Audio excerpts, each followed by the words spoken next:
Good evening, ladies and gentlemen, boys and girls, and squirrels from another world. It is another wonderful evening here in Atlanta, Georgia, and it is beautiful as all get out tonight.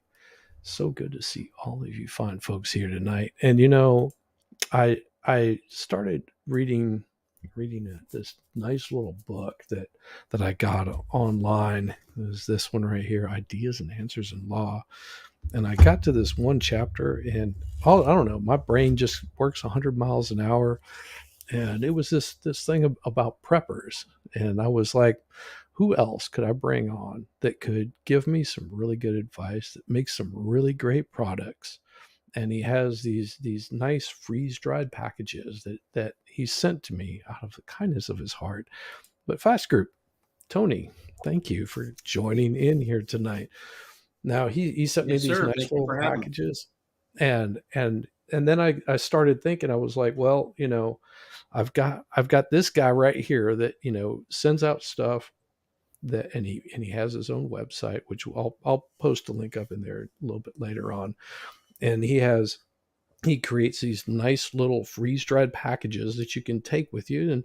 And I was like, well, who else, because he's a little south of me, and I was like, I've got to have somebody that's like really country. So whenever I started thinking really country, I started thinking of this man right here, Valhalla Waits. I'm the really country that you got? Okay. I'll Yeah, take it. I'll take it. you're out I'll in the take middle it. of nowhere, and I was like, I am. I've got to have the guy that probably went from being a city boy to doing this country thing, and really started enjoying it. And I was like, well, but I've got to show a little more gratitude for the man that wrote this book right here, ladies and gentlemen. Welcome, Steve Gosney. That's really good. I don't even have We all mine. got it. Wait, We all hold got on. it, I'm right? gonna do this. See? That's funny. Thanks, man. No, really. Signed by Hey, Nom. look at that. There you go. Signed by I Nom can't show Nom mine. Nom. I can't show mine. Nom, nom, nom, nom. Nom nom It's nom. okay. Everybody's It's okay. okay. Calm down. It's got my okay. real name. I can't show it. I It's signed know. and adorned, and I appreciate you very much, Steve Gosney. You are Wow. an amazing human being, and I love you, brother. Stop it. No, actually, go on some more. No, Wait, stop. Steve, Stop. seriously. The humble No, genuineness that comes out of Stephen Gosney, out of Florida Appellate Court District. No, I got to Seven. catch you. I don't know I the got to district. catch I don't some know of the you district. this morning with 7 out of District 7 is unbelievable. Unbelievable, y'all. Circuit 7, District 5. There you Oh, go. But who cares? That's just what I do. That's not. I did okay for a layman, right? You actually, it was pretty good. The fact that you got 7, that was close. Well, thank you, Tony. Tony hooked me up there. I heard it. Heard it. see, and this lady, before we leave, she wants to come on and totally go fangirl on you. She's Hi, Vicky. she's How you doing? Hi, absolutely Vicky. adorable. Hello, Vicky. How are you, Vicky? Good to see you. Well, thanks for the invite. This is fun. And thanks No, for all the book promos. But, the next book, actually, I'm glad you're on here because, see, this is all law stuff, Mhm. which is, no, it's okay. And it's good for what it does. Like people that watch law stream trials and stuff, I'm constantly referring to it because it's like, oh, well, that's on page 177, right? So if you're a law person or you like watching trials online, this book is your little guidebook, so we can kind of go back and forth. And it's great because that's what I use it for, to train trial attorneys. Is I train them on this. But the next one, the reason I'm on you, and I actually Fast Group's over here, and we're going to be talking because we can talk about my next book, which is Prepare, the Handbook for Individual Freedom, which is on pre-order. And I really need to kind of worm my way in somehow into the prepper community because that book is about, I'd say, 1/3 prepper. How I'm about excited that? for this book, Steve. Well, Yeah. you should have talked to me. Well, Exactly. we're talking now, man. Yeah, Let's right. lay it on. Exactly. This is why I got this group together, folks. Because I came from a city, and it was not a small city. Chicago is not small by any means, and then Yeah, Then it's a I little moved town out. called Chicago. I moved out into the middle of basically nowhere in New Mexico, and I ended up on tour with a band. Ended up in Los Angeles, another small city by leaps and bounds. Yeah, one of the And- smallest in the country. for Yeah. sure. And then of course my sorry ass landed in this another small city, Atlanta, Georgia. Actually, it was much smaller before the Olympics. Atlanta. And I I met hate my driving through there. wonderful wife. Yes, I do too. Trust me, I have to do it on a regular basis.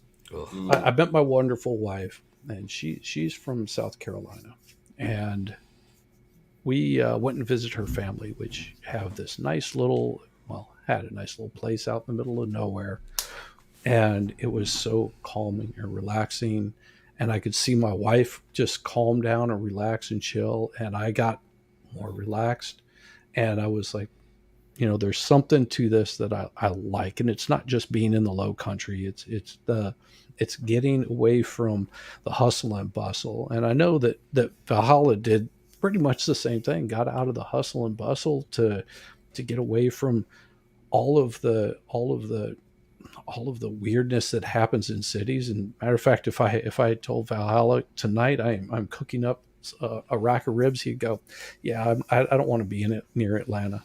And that's just because he is so comfortable where he's at.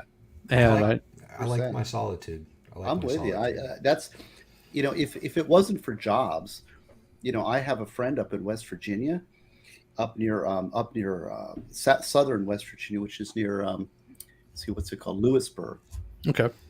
And I would love to just move up to Lewisburg because it's just a beautiful little spot on the earth, and it's country, and I don't know. I mean, to me, that's peaceful. It makes the mind peaceful.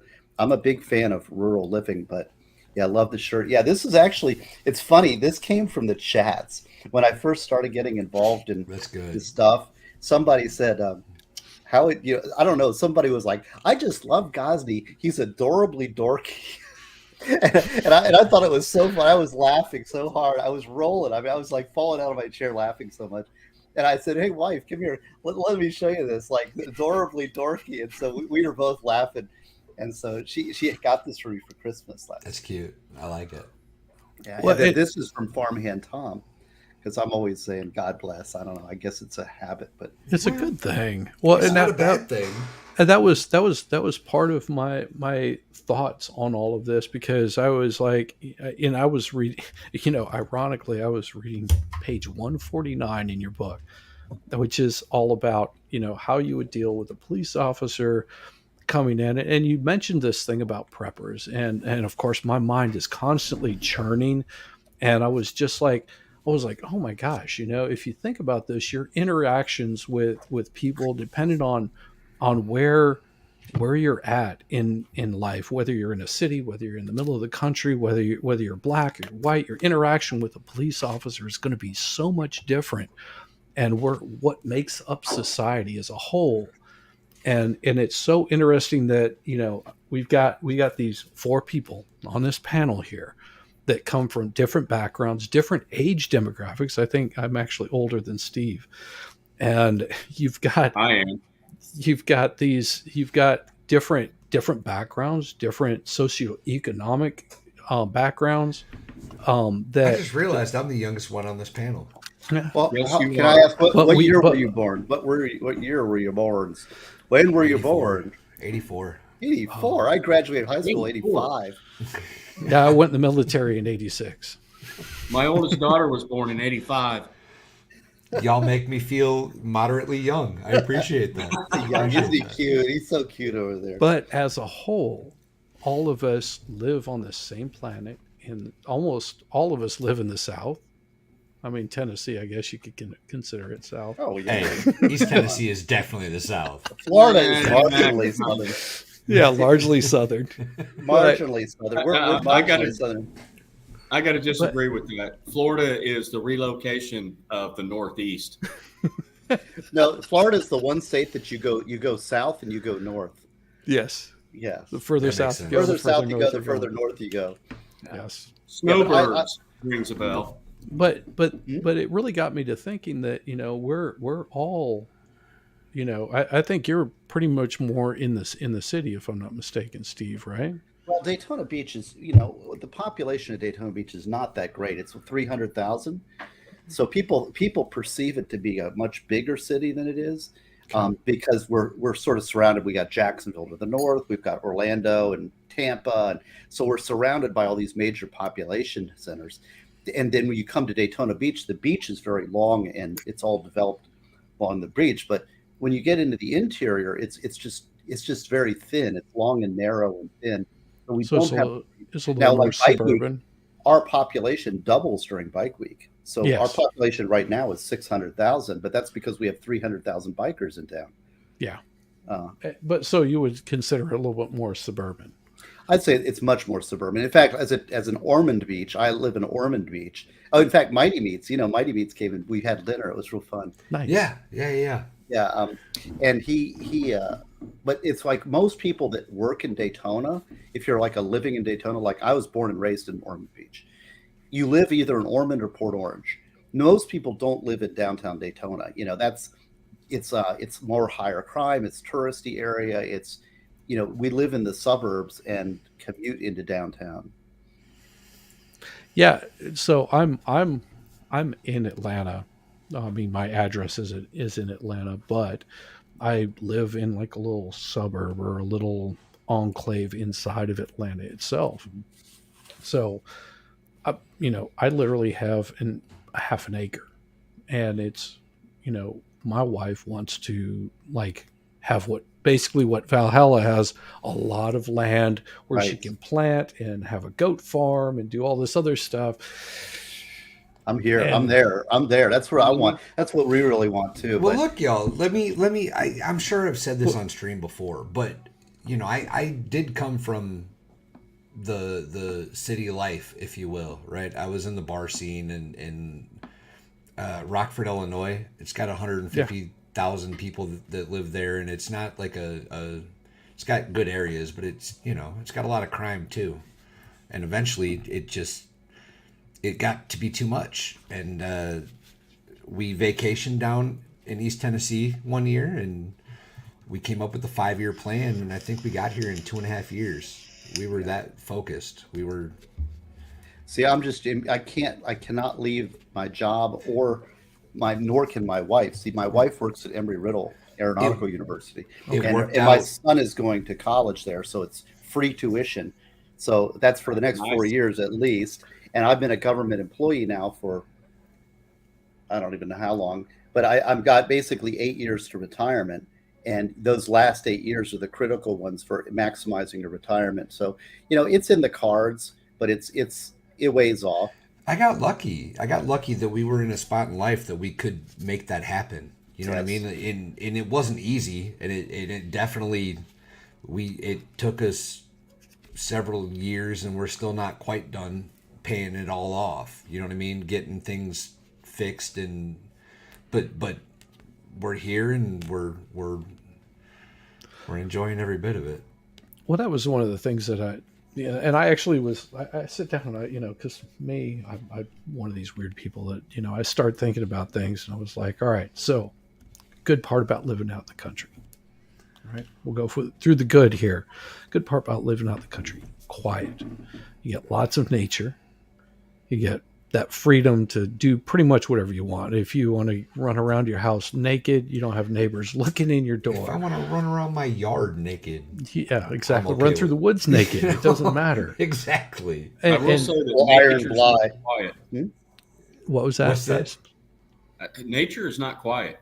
If you're out in nature, there's a lot of sounds out there. It's just not honking. It's not city noise. It's a different. Exactly, but nature noise, is full though. of noise if you listen It's- to it.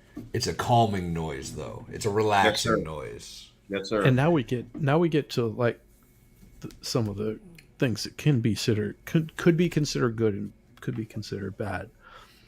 One, solitude. So you end up being secluded from the rest of society a little bit, and that can lead to a little bit of depression. Also, you've got slow emergency services. That's a bigger problem. As you get older, proximity to hospitals and medical care become more critical. Exactly. to add Access on to to that- access to resources of those emergency services, whether it be the police, whether it be a fire department, if you get injured, it takes longer for you to get to some place that you can be cared for. That injury thing, honest to God, occasionally scares the hell out of me. You know, something will be like a close call, and it'll be like, you know, another foot to the left, and nobody'd find me for 8 hours, kind of thing. Right. Right. And that's Yes. a real deal. That's a real threat out here. But 8 hours there's- if I'm lucky. If Mrs. Well, Valhalla tracks Fast Group, where do you live? Where do you live proximately? I live in Glenn County, which is outside of Brunswick, Georgia. So I'm only about, Okay. I don't know, 2.5, maybe 3 hours to you. If Yeah, that. a lot of Georgians vacation in Daytona because it's a lot less expensive as a tourist destination than your major tourist cities in Florida. Yeah, So you get a lot of because we have- Georgians here. We have Jekyll Island and Sea Island and St. Simons and everything here. So it's weird because I used to live in Florida. I worked in Manatee County, You're which right, is yeah. across the state from you. Mhm. And our population, when I worked down there, would quadruple in the winter with snowbirds. And it's kind of weird because now it's only 4.5 hours. I can get to Bradenton, Sarasota, where I live, in 4.5 hours from here. But the tourist season here is during the summer. Hmm. And Yeah, the you're in tourist that season- Murdoch. You're not in that Murdoch area, right? You're in the Alex Murdoch trial area. no, he's in Birmingham, which is like St. Simon's. Okay. Yeah. No, Brunswick. Brunswick, Brunswick, sorry. Georgia. Brunswick, sorry. We're 45 minutes north of You've Jacksonville. got that Yeah. big paper plant next to Yes. the highway. I know that. Yes. You can smell it all the way. It's like that. Let's say, isn't that a big paper plant? right Oh off yes, to the- yes. That's in Brunswick, right? Yeah, there's several pulp mills throughout the coastal area. You know, you go up 95 towards Savannah and up towards South Carolina. You got paper mills all along the low country, and Oh yeah. they can put out some nasty smell. I was typing an answer to that right now.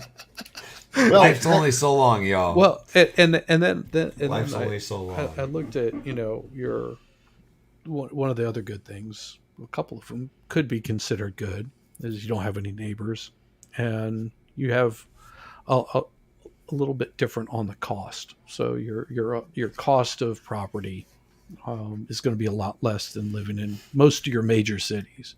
I promise you, my mortgage on 11 and a half acres is one of the cheapest rents I've ever had to pay. See, Ever. there you go. 11 and a half acres. the big Yeah. problem though is income, is being able to generate decent income at a in a rural area.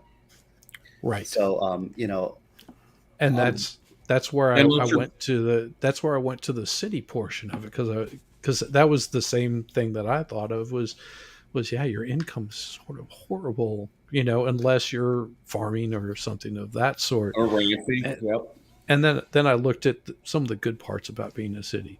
Most cities you don't need to have an automobile in. You can pretty much just jump on a metro or a bus or a train, and it gets you there. Or you can take a bicycle if you're close enough to work. You've got pretty much your depends on the city. Depends on the city. Right, Florida your bigger cities are pretty. Florida cities are pretty pedestrian, bicycle, and friendly. It's pretty much car driven. right.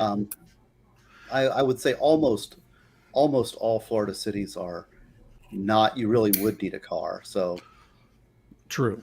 But I mean, some of your cities like Chicago, New York, Los Sure. Angeles, I'm talking we're talking big cities The big where there's five. just there's where you're basically where you're living is where you're working. Your Right. commute is literally as close as you can possibly be, and unless you're moving out into the suburbs, and then you're not really living in the city.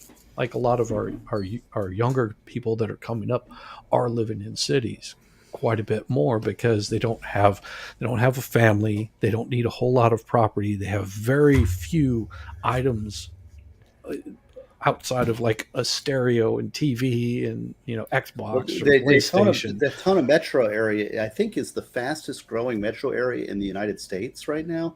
One of them, and I will say that I was born and raised here, and what I've seen in my life, but I'd say in the last few years, last 3 years or so, they have built so many apartment buildings. They're all the same. They're like these 3 and 4 story apartment buildings with the rental housing thing, and they have built, I mean, literally dozens of these huge apartment buildings all along the road that used to be empty land. And I'm like, where are these people coming from? Where are they working? It doesn't compute in my brain. But obviously, there's this, like you said, young people who, if you don't have a family and you're mobile. See, own a house, so it's hard for me to leave. You just get stuck. But of course, when I had a child, I sent him to school, and you have a job, you're stabilized. But when you're young and you've got skills, you maximize your marketing potential by being on your feet. Like, oh, I can leave this job and go across the country and take another job and rent another apartment. So there is a value to that for the youth to not own a house. Exactly. Yeah, so that may be what we're serving and seeing here. I'm confused by the amount of growth here in our community because I don't see the jobs expanding to the amount of housing we're creating. But well, and then I got down to what makes cities more attractive is sort of that instant gratification of getting your food. You can just walk around the corner. You can grab some food. You can grab a burger. You can grab everything you could possibly want within 20 minutes. But you also have to remember where that shit is coming from. It is coming from the country. It is coming from the people that the city goes, they're just a bunch of backward hicks. They don't know anything. How it works.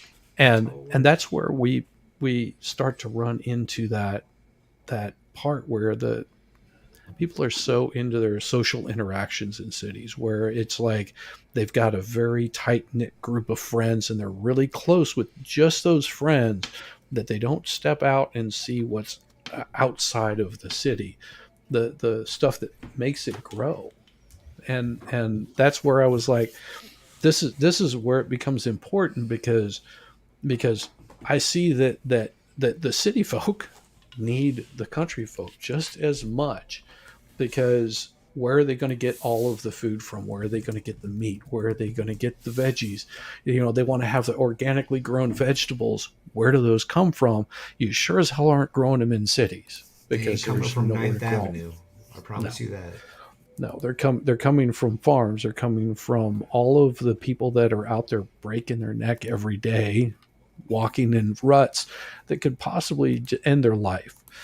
And we've sort of forgotten about the farmers, about the working class that goes into the suburbs, and they drive either into the factory to work in the city, or they drive out in the country to go work on a farm for a short period of time and for very little money, very little gratitude. And I think that we all need each other so much that we tend to get caught up in a red state, blue state, or whatever little drama is going on in our lives, and not really sharing the planet with other people. And I've got this wonderful lady in my chat right here, Rabbit. Rabbit, I love you, baby. Thank you so much. Rabbit, you're amazing. Rabbit runs a farm, and I don't know Rabbit. Rabbit, this is my first time meeting Rabbit. Rabbit is not a spring chicken by any means, but she is spring rabbit. But she has got it going on. She is an absolute sweetheart, and she offers so much to this community. Rabbit's and everybody that runs into Rabbit is just like, "Hey, Rabbit," all the time, constantly. She's on Aussie Overlord's channel, and she's like a rabbit, just in and out of everywhere. And she's probably moderating like 3 channels right now. I guarantee it. She is a whole new world we're living in here. I don't know. You see a lot of the same people in the chat on a lot of the same channels. I know. I see Vicky T, and I see Danielle. Yeah. Of course, Danielle's my and I. Yes, there's definitely There's Yes. definitely a community that's building here. Whatever this community is, it's 100% the community. Like for example, Shizzy had an extra camera, sent it to Fast Group. Send Steve it to me. Gosney sent all three of us his book. Like Yes. there's I recently sent Steve Gosney a package. Like there is 100% a community that's developed in this weird internet space that I don't quite understand. But That one got sent to me by Andrew. Yeah. Yep. That's forget the Andrew. He's not here. got that one Yeah. too. This one- Got them all. Got 'em all. Got 'em all. This one I paid for. Damn it.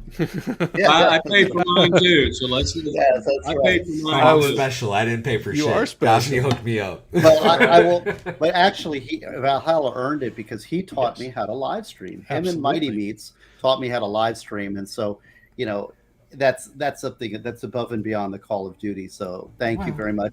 I'm And he glad was I could actually help you, buddy. I'm glad. And he's that- also really Well, one of my buddies from the Vice Squad chat. He's a mod on Vices, Yes. and Vices is a great guy. I like that guy Yes. quite a Jeff's bit. awesome. Yeah. He's so good. Can I And, say so something good. about that real Yes, quick? please. Please.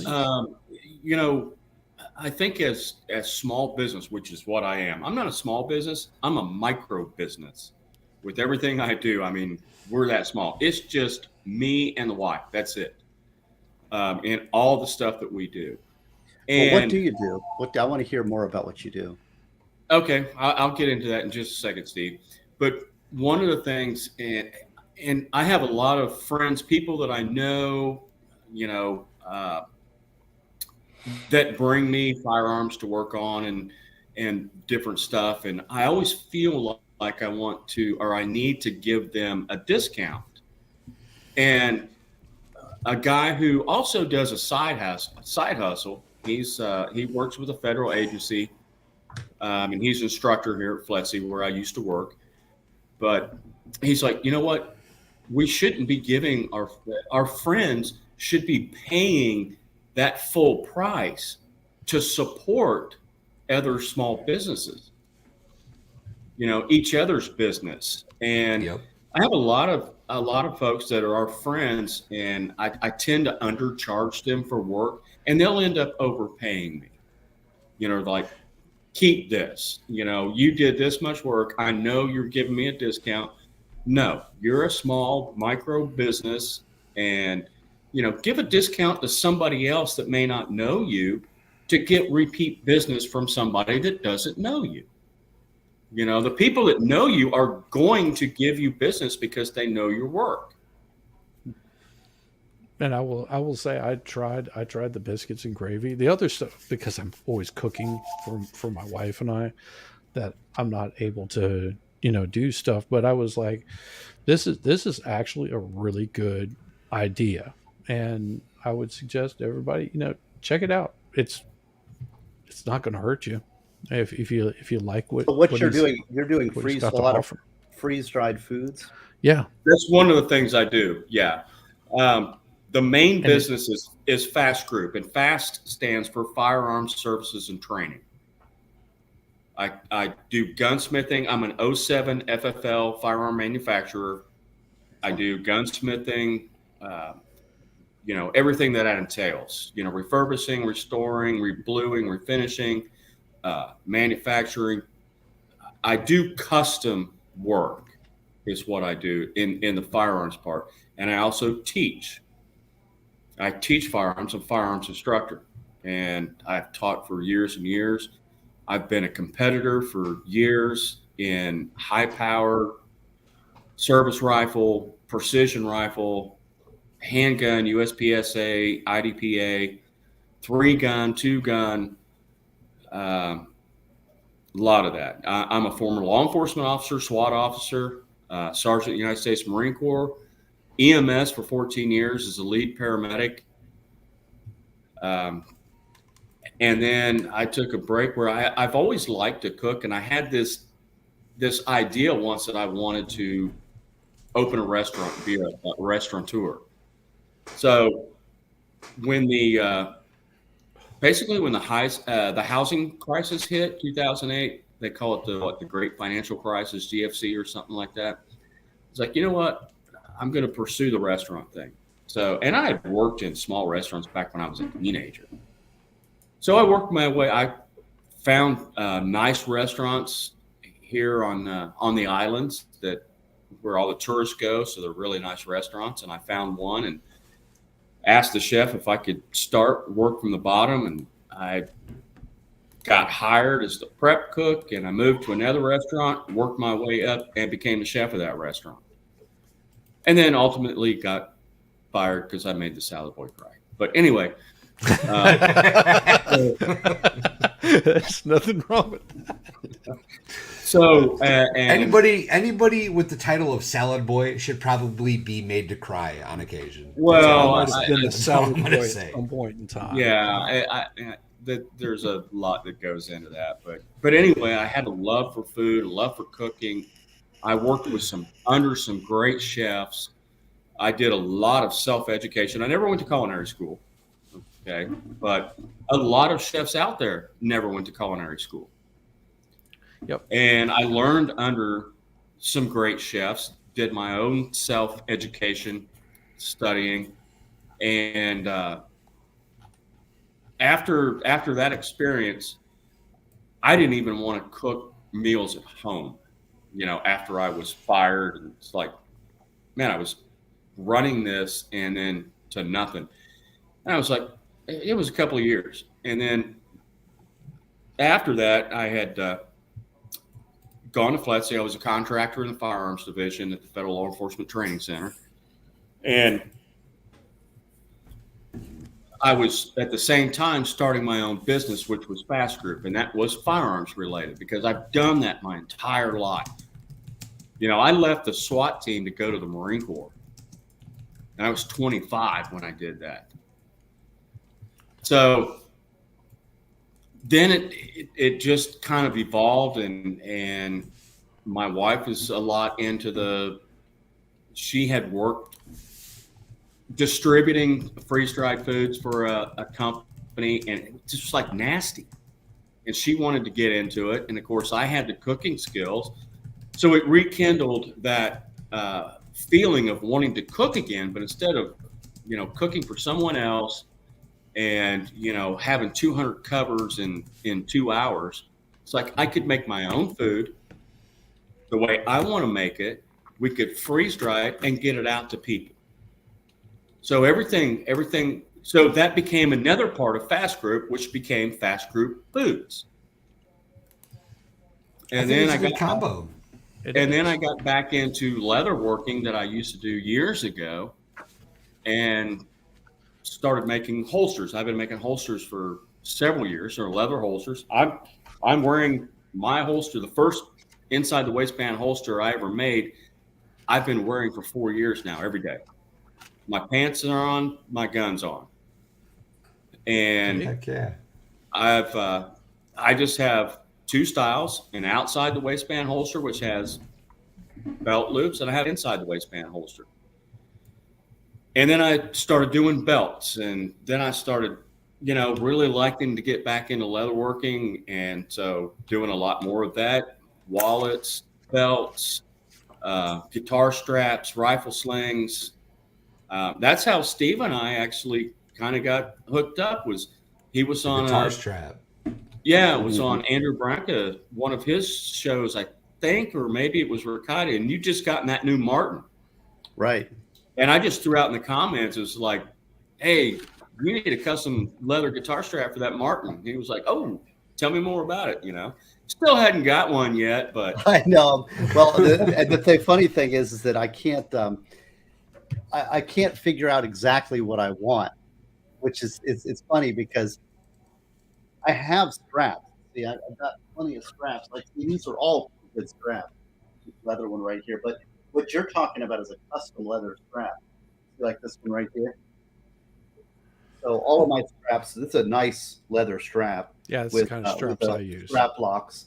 And so I definitely could, but I know what he's talking about. I know what he's offering is custom leather straps. Well, how about this, if I may, Steve? All right. Why don't you just Yeah, so Here is I know. I actually do leatherworking, so I recognize, I know exactly what you could offer. My problem is that I can't think about exactly what I want. I'm not deciding. This is beautiful. Look at that. Why don't you just give him a length and let him do his thing? I could. But see, I don't know. I'm so picky. I'll tell you, here's what I really want. Okay, fast group. Here we And go. this right. is actually veg tan water buffalo. I'm such What a I See, really want for me personally, what I like in a leather strap, especially for bass and guitar, I don't like anything heavy. It has to be very light, very supple, soft leather. Because Okay. whenever I'm playing, if I've got something really tight on there and it's really hard leather, it hurts like all get out after a few hours, and I play for hours. So it Am having I the something only one soft here and that supple doesn't is play nice. music? this. This is. I like Sure you this do. one. I want something that's very thin. Very thin. Okay. No metal at all, of course, because I don't want it banging against the guitar. I really Okay. need, but it's an acoustic guitar. See, now I've got a little wrap here. This is a little Levi's wrap here. Do you See not there on have the end? do you not have a stud on top of the body right behind the No. neck for a stud? No. No. This is pure Martin D41 goodness right here, man. Yeah. I just have a guild. I can't afford a Martin. Well, this is top of the line. I'll tell you. This is thank you. It to is. Andrew I love John- Martin guitars. I love Martin. I'm a Martin guy. I mean, people love the Taylors, I know, and there's competitors, I know, Gibsons, but I just love Martins, and this is the most beautiful guitar I've ever owned, and I can't believe because I didn't think I'd get something this nice. This was actually owned by Mike Hilton. You know Mike Hilton, president of Mike NASCAR. Keltner. That's NASCAR. Yeah, President wow. was president of NASCAR. exactly. And he's from, he lived in Daytona or was in Daytona, but the guitar store I go to, he had bought like 100 guitars and collected them. And then I guess he traded them in for whatever reason. So this one came in top of the line and I got a pretty good deal on it. I had an old Martin D16 and I wanted the HD28. So HD28 was my goal. And then this one came in used for Mark Helton, and it's perfect. It's unplayed, so and it was the best stuff. And I actually A/B'd it with the D16. I don't know. Valhalla is like annoyed with this. Is a beautiful guitar. No. I was No. Shizzy was No, distracting me with comments. It was Shizzy's Steve fault. is saying It was we nothing need to do with get your mine. beautiful guitar. Okay. It was not. Look It at was Shizzy. You're not- getting me in trouble for something that had nothing to do with it. Oh, now Steve's off camera. He just That's knocked not- over his that's- camera. oh. Doggone it. I am a he'll, Sarge. he'll get it back. He'll get it back. What happened?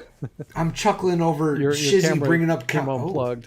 Oh, that's probably He it. unplugged them all. There we go. He's back. Oh, I was like, what happened over here? I don't know. You unplugged. I think your cable pulled it. Yeah, beautiful. I love Guilds. Actually, Guilds That's are a good- actually that's a good-looking underrated guitars at this point. Beautiful guitar. That's a I good love looking American-made sunbursts. That's my Yeah, All right, thing. and look. unfortunately, this one I don't think is American made. I'd wanted a guild for years, and they used to be American made. yes. And there was one guy, and all the guitars I used to have were just There's a Taylor. Yeah. Now, as Oh, you sweet. can see, the neck right here was broken. Oh, ouch. Yes. So Oh, the headstock I broke. put it all back together. I found this in a dumpster. A Taylor. Wow. a Taylor. Oh, look, just there, so look at him. just so I'm not like completely out of the loop, I do Nice. have a guitar. What is it? Well, play It's a something, D. Valhalla. I Play can't something. play guitar. Why you gotta make me look stupid? I can't What- play guitar. What kind I of just guitar have is that? one. What kind of It's guitar a is that? Dean. A Dean. A Oh, Dean's that's a good guitar. Dean's a good Yeah, guitar. Yeah, that's not bad. Acaminis. Oh, it says it somewhere. There it is. It's on the front. Yeah, yeah, that's a good guitar. Those are made in Tampa, actually. Yeah. Everybody that's ever Oh, played really? this guitar says it sounds amazing. Except you. I can't play it. I bought it. Can you When did I tune buy it? this guitar? Huh? Can you tune it? I have an electric tuner. Yes, I can Perfect. tune it. And then I've also got Ooh. this one, Okay, look which at is you. this I got for my wife, but she doesn't know how to play. Yeah, I don't know how to What play. is this? A guitar jam night here. This is supposed to be about prepping, y'all. Yes, we're prepping to play guitar.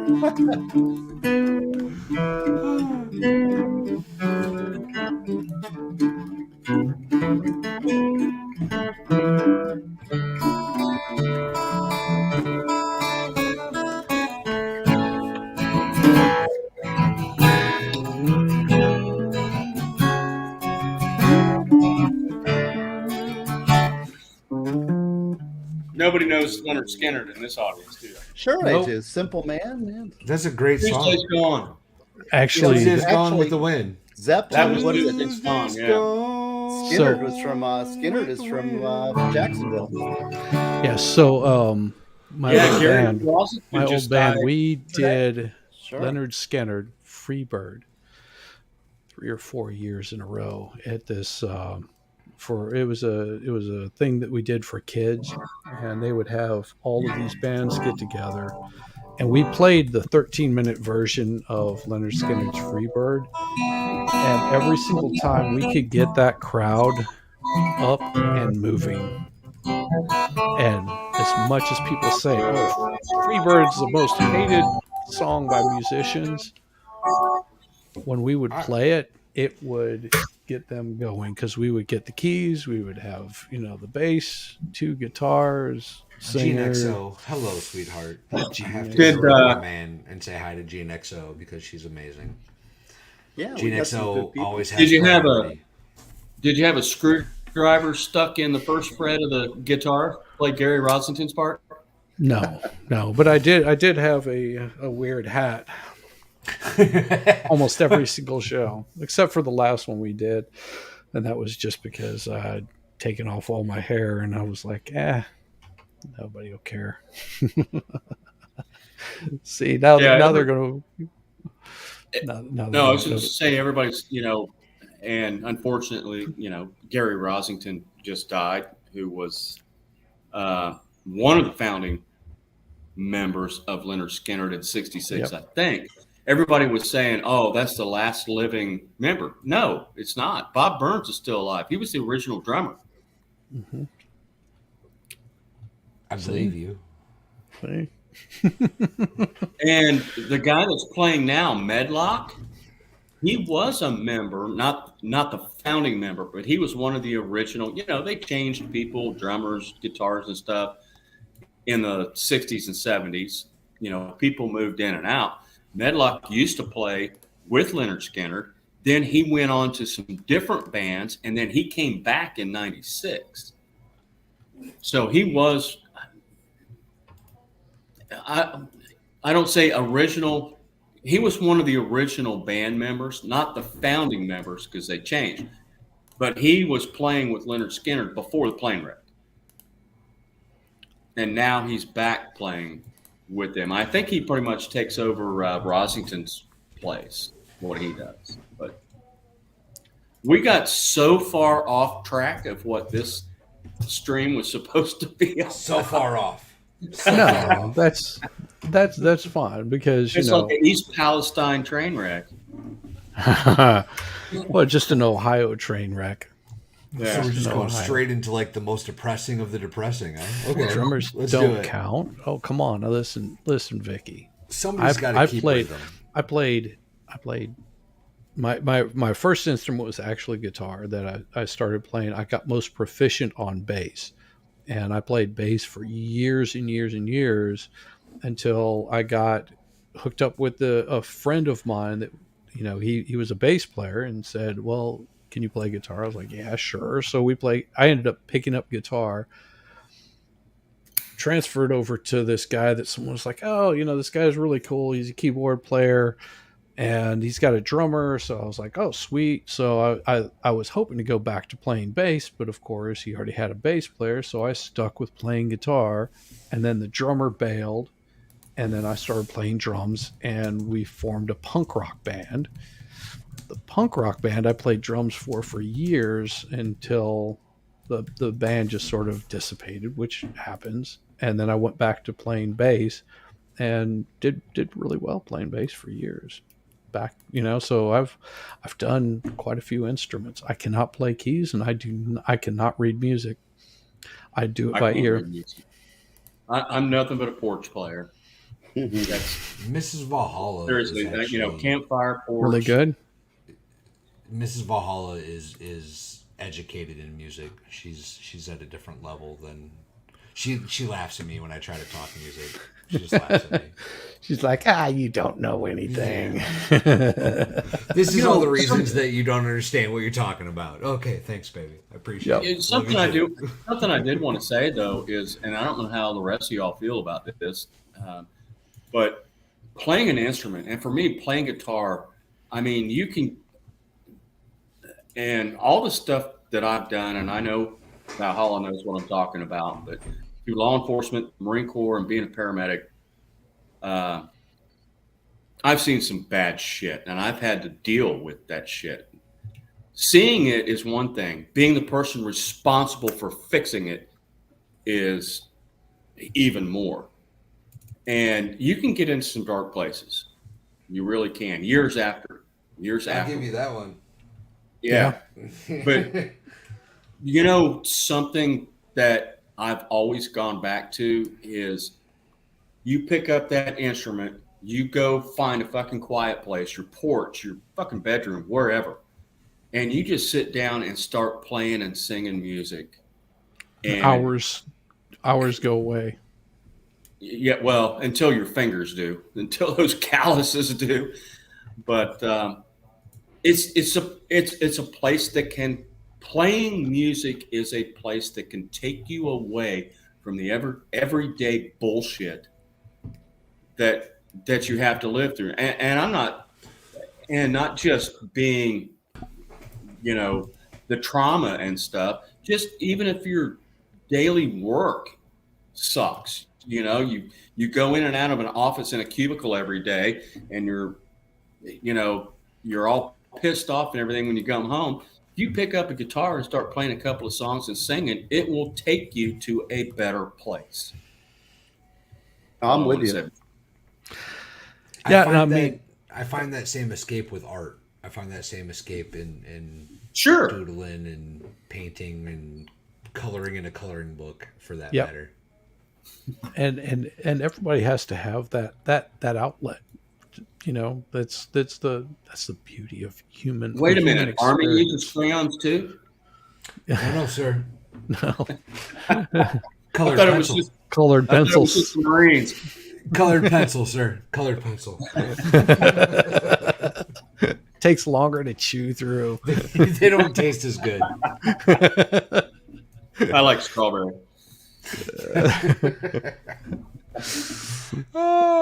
Okay. We're gonna get back on topic.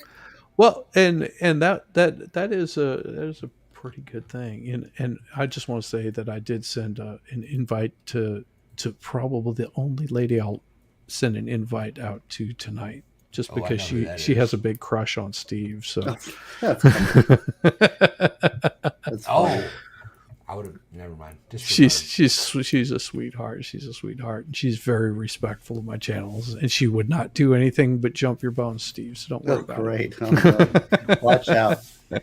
That's careful. You got to be careful of this thing. I don't know. Yeah. So, what was the topic of the? The topic actually was, how each one of us as humans need each other in various places. And speaking of needing something, hello, lady. This is Vicky T. Say hello. Okay. Now we've got a. Hi, we've got a- Vicky. Hi, but Becky. she's just an emoji. Yeah. That's She okay. needs to turn up the I'm volume. just- Your audio is super low, Vicky. Let me see if I can bring her volume up here. Is it? Hold on. There, that's good. That's better. There we go. That's better. You're good. You're good. Hello, Vicky. How you doing, Is that man? better? Oh, Vicky T. Yeah, well, Vicky T. You've been in All right. a lot of my chats. hmm Thank you. Good to see you. Yeah, Vicky Yes, T I is. have. Yeah, you're always good around. to I see you. see Vicky in there. Good to see you. Welcome. She is very enjoyable, and she is You gotta love Vicky. Yeah, she Where, is where are you from? Where do you live? Hello? Vicky. North Vicky? Idaho. Oh, Idaho. Okay, yeah, North Idaho up Can near you hear me? Moscow. Yes, yes. Yep. I actually, I was telling, I was on Megan Fox Investigates today. I just sort of popped in. Yeah. It's funny. It's so neat. I don't know what it is, but like I go in the chats and I start chatting, and people are like, Kazi's in the chats, get him on. It's like, oh, okay. And so I Steve's went on. got that clout. I don't know what it is. I'm blessed, thank you, but because I'm just a chat guy, I like being in the chats. You're a And, lovable guy, Steve. I'm a lovable guy. Well, so are you, Valhalla. Come on, Stop. let's Yes. face it. Stop. My wife is saying like, Valhalla, he's a good-looking guy, and I'm like, I can't You're judge all male lovable beauty. guys. Well, I'm adorably dorky. That's But, what makes you even more You lovable. are Yeah. adorably dorky. That's a good guy. I'll go with that. I love it. But what was I saying? I don't You're even on know. Megan Fox. So Megan Fox. Being in the chats. I don't know. I lost my brain. Oh, It's getting late. I'm getting tired. Oh, that's But- fun. North Ohio. I know what I was going to say. So from Idaho. Idaho, when I Excuse when I me for a lost second, yo. when I lost my job with the state attorney's office here, I actually seriously considered moving to North Idaho because I love Idaho. I love the people and the country, the rural, and it was a chance for me to really make a major change. I actually applied for the AUSA position there, which is a federal assistant U.S. attorney position out there, but obviously didn't get it. But I thought about moving out to Idaho area. I have friends from Montana, and I've spent some time with them. Another friend, Will Parker, I might be going to Glacier National Park maybe in a year or so to go and visit Will Parker. So that's cool. Yeah. So are you up in that Will's a Moscow? good guy. Yeah, he is a very good guy. Oh, you do gun smithing too, right? Yeah. My next I gun only will live probably a few hours from there. Yes. be an AR-10. So maybe we talk about that. I built I a need precision. I built a precision AR-10. Okay. 308. Yep. Or Like- 6.5 like a- Creedmoor. I'd probably go with 308. I think that's kind of the standard NATO issue AR-10, but Yep. I'll save my pennies. But so Vicky, you live in that area, then northern Idaho, huh? How far are you from Glacier? Did we lose Vicky? We didn't lose her. Vicky, come back. I want to talk Vicky. to somebody that. But she does have every so often she's been having problems with her computer. Yep, we lost her computer. StreamYard booted me. I don't know why it booted you. Yeah, Come back. It's she's been having some weird. A funky 500 stuff blackout going is a 500 blackout. Well, you're the all it is just a different. You can use the 300. same magazines, but you just have to change out the upper. So it's meant to simulate like the AK kind of round. It's got a heavier round in 300 it. blackout, Steve. Right. Oh, it was 500 blackout. I keep hearing There, about there isn't a 500 blackout. Oh, I'm sorry. I'm not Valhalla invent awaits. one. Yeah, Valhalla waits at 500. It's a 300 blackout, right? Oh. But that's basically just somebody that wants a heavier subsonic bullet, and they want to use their existing AR lower. But you know more than I do, Fast Group. You're the one you build them, but Yeah, it was a that's big fad about it 5 years ago. There was a big fad on that, like for a while. it's actually a very, very popular round for self-defense or home defense type of round. And I think they really kind of messed it up when they built this thing, because what they did is they took a 223 or a 5.56, same cartridge, but they cut it shorter and then opened up the neck to a 30 caliber bullet. So the problem is that you can actually chamber and fire a 300 blackout in a 223 AR. And what it does, it grenades, it blows shit apart.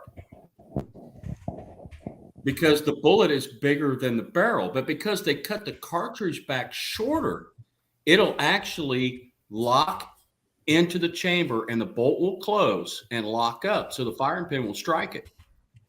They should have never cut it shorter. They should have left it the same size as 5.56 and just opened up the neck. Then it would never chamber. It wouldn't lock and chamber. You couldn't fire it. There's a lot of people who have, like Steve was saying, you get a different upper and you can put that on your lower. You just have one lower receiver, stock, fire and control group, receiver and everything. You can use the same magazines.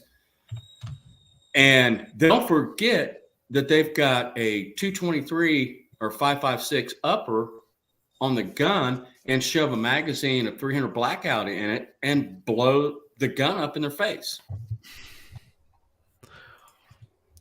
One Rose, you can always play it back for him.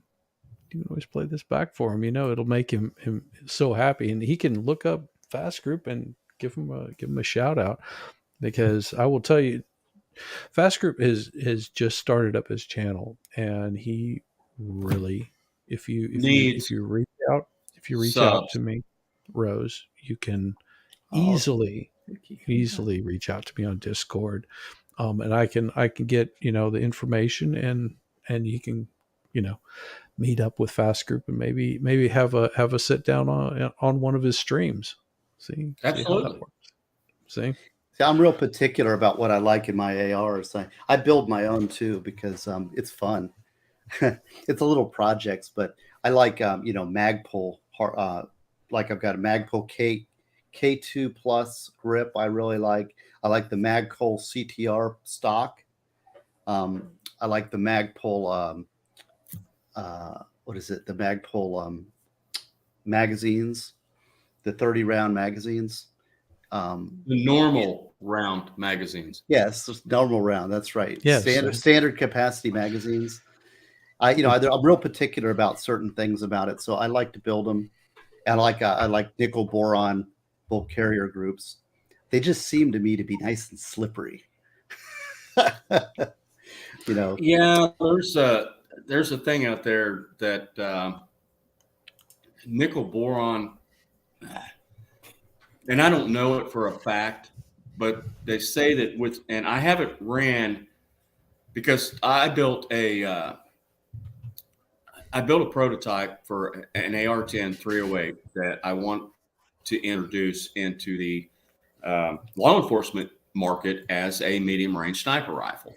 And it holds a group about that big. I used a nickel boron bolt. Now, nothing's happened to it, but the research I've done is that nickel boron can start flaking off and causing problems. So in the future, I probably won't use nickel boron anymore. I'll stick to the regular phosphate. And there's nothing wrong with this. One of the strongest coatings there is, but also maybe using nitride instead. But I probably won't go back with the nickel boron. I don't know how much you run your rifles, Steve, but I run mine. Not that much. I mean, I'm really, I like, I'm a good shooter. I'm not a great shooter, and nor do I really desire to be. I know that, I could put a lot of time and effort and money into it, but it's not my thing. It's a tool. And my feeling is right.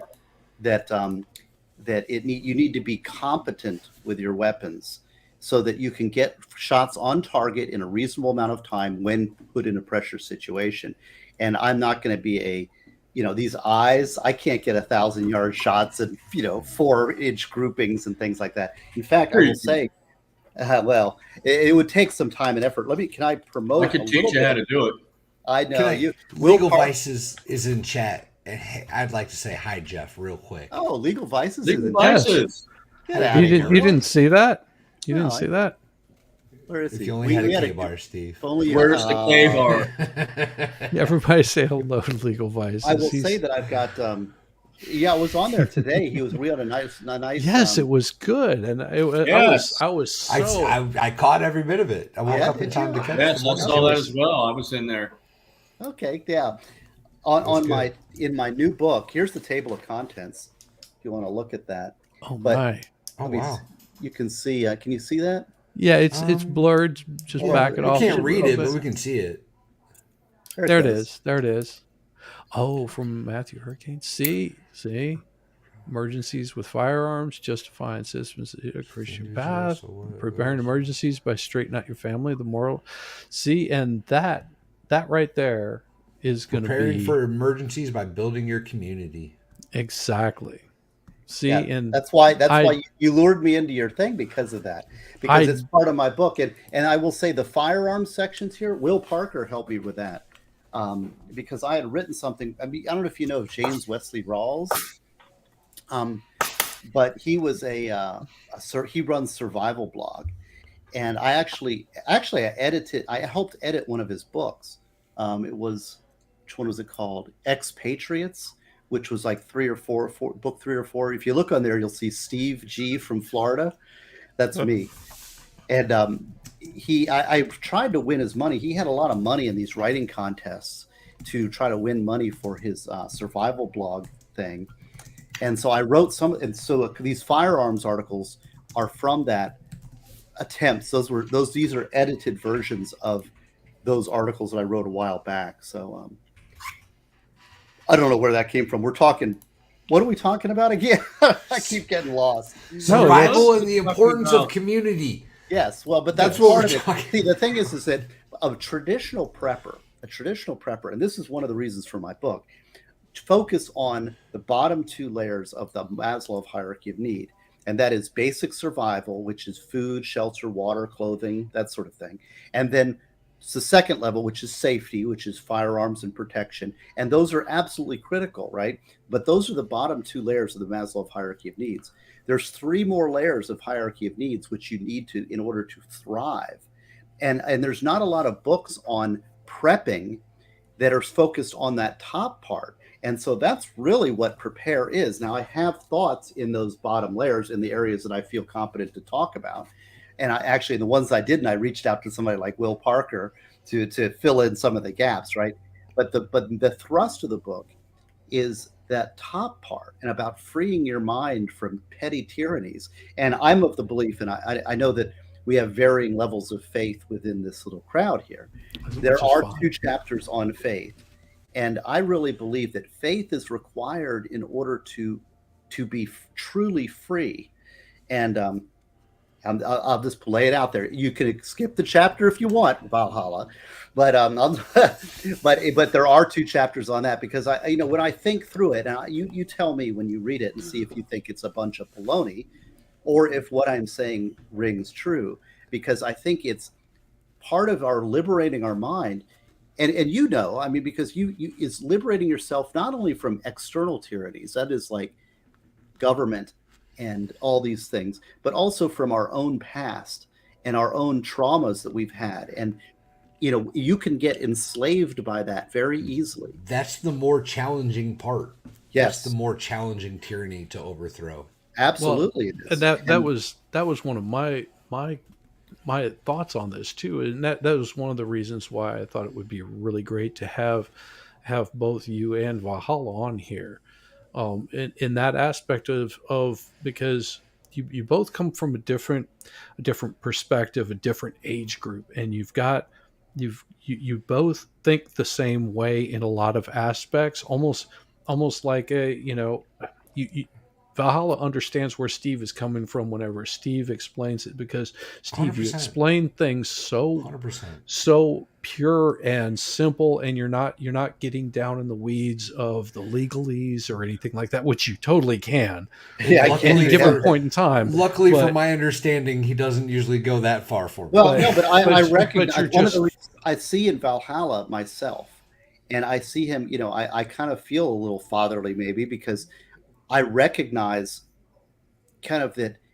His traumas are much different than mine. I mean, mine are really father traumas, and maybe you have that also. But challenges of being a single mother raised by someone, and a father. Basically, it wasn't the mother. My mom was great. It was the challenges of dealing with a father who I was always being estranged by and who hurt me constantly, and fighting that and having to fight through that and not become enslaved by the childhood and the father difficulties I had, and a lot of the thinking, I think well, we were talking on Vices today. I don't know if you saw Vices.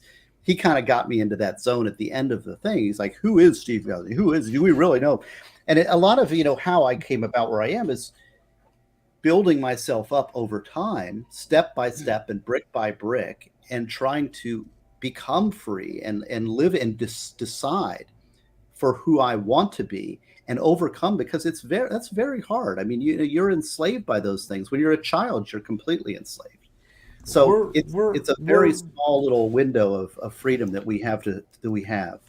Well, and I would also say that something that I think that everybody can take away from that is that you don't start building a house by putting a roof on. You start building a house by laying down that foundation. Once you've got your foundation down, which for somebody it can be faith, it can be belief in themselves, it can be any number of things, but that foundation and that the strength of that foundation for whatever you're building is going to be the most important thing, because everything that's built on top of that foundation could be torn down at any point in time. You could tear down a wall, you can change the walls, you can change where your bathrooms, your bedrooms, all of that stuff, but that foundation, that is the most important part of mankind itself. And can I share also? I'll share a quick story. I guess I'm known for my quick stories. not so quick, but well, and we talk about faith. Okay, well, I have a godson who's a great kid, and I greatly admire him. And he came to me about faith because his whole family is extremely fundamentalist Christian, right? Not Catholic, but very fundamentalist Christian, and they're all strong believers. And he was kind of having doubts, and of course I'm Christian and I have my thing, but I also said, wait a second, now you have your own journey. And one thing you must do is always be true to yourself. Be honest with yourself, because you can't build faith on a foundation of lies. God doesn't want that, right? So if you have, everybody has doubts, even if they have faith that, there's levels of it, but you have to be honest with yourself. I think truth is so fundamental to everything we are and we need in our society. So I'm not like, push you. I'm not there to like say, I'm going to grab you and put you under the baptismal font and say, now you got to repent and tell me what I want to hear. It's like, I'm going to tell you how I found faith. And that's the only way, because it's my way. And that's wrong. I mean, and Steve, I will say that is probably the one thing that you said to him that's going to stick with him. And the only reason I say that is because if you were about 40 years older than you are now, the minister that I had the same doubts and the same questions, I sat down and asked him, he basically in so many words said the same thing, was, you have to search out that faith for yourself. You can't rely on everybody else's faith. You have to be true to yourself, and what gets you from day to day, point to point, that's going to be the most important to you, because that is you. That is your faith. And to steal a little Protestantism from the other side, and that is, you have a personal relationship. Well, if you've got a personal relationship, that doesn't mean that my way is the only way. That means you have your own path that you need to discover. And like, I know when I went to a Baptist school and everybody's like, well, and I always had questions. I'm like, well, where does this Bible come from? What does that book mean? How does this contradiction work? And that was just not cool at all. Right? They're like, you're out of the group, buddy. You don't believe what we believe. But then it becomes cliquey, and it's like, wait a second, you've got all the answers. You're the one that knows. You've got the divine truth. There's a million ways, paths to God. And it's not like I'm the I can tell you how, like the witnessing thing. I can tell you how I did, but that doesn't mean that's your way.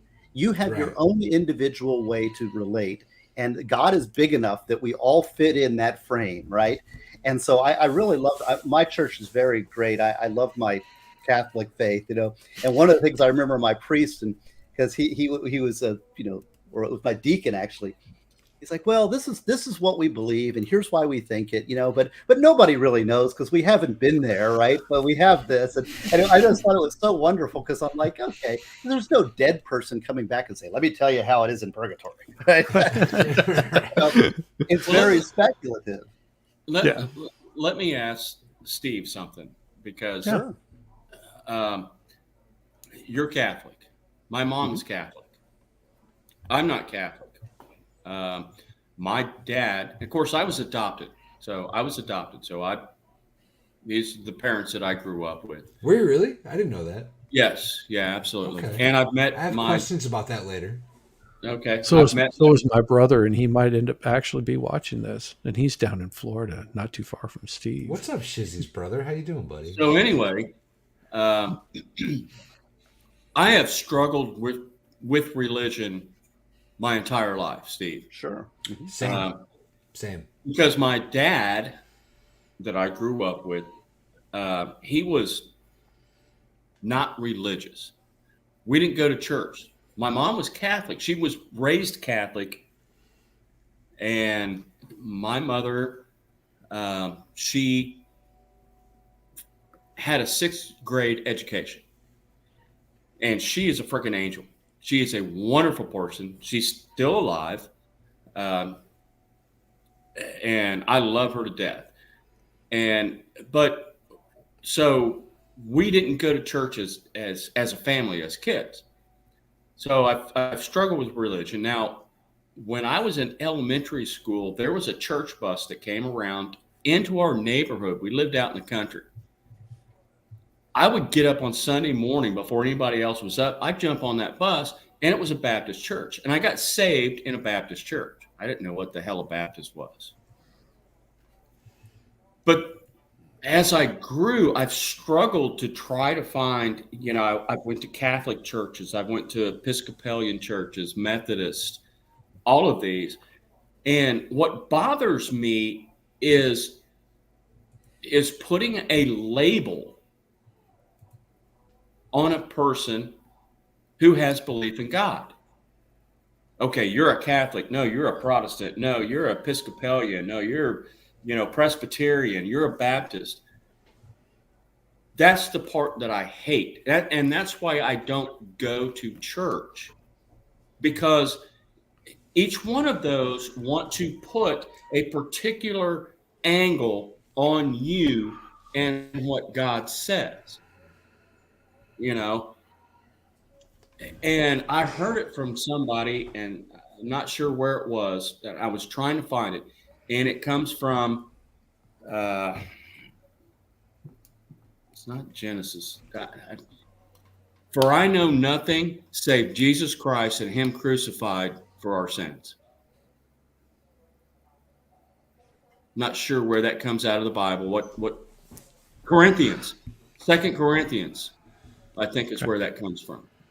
And so why do we have, as Christians, why do we have all these different segments?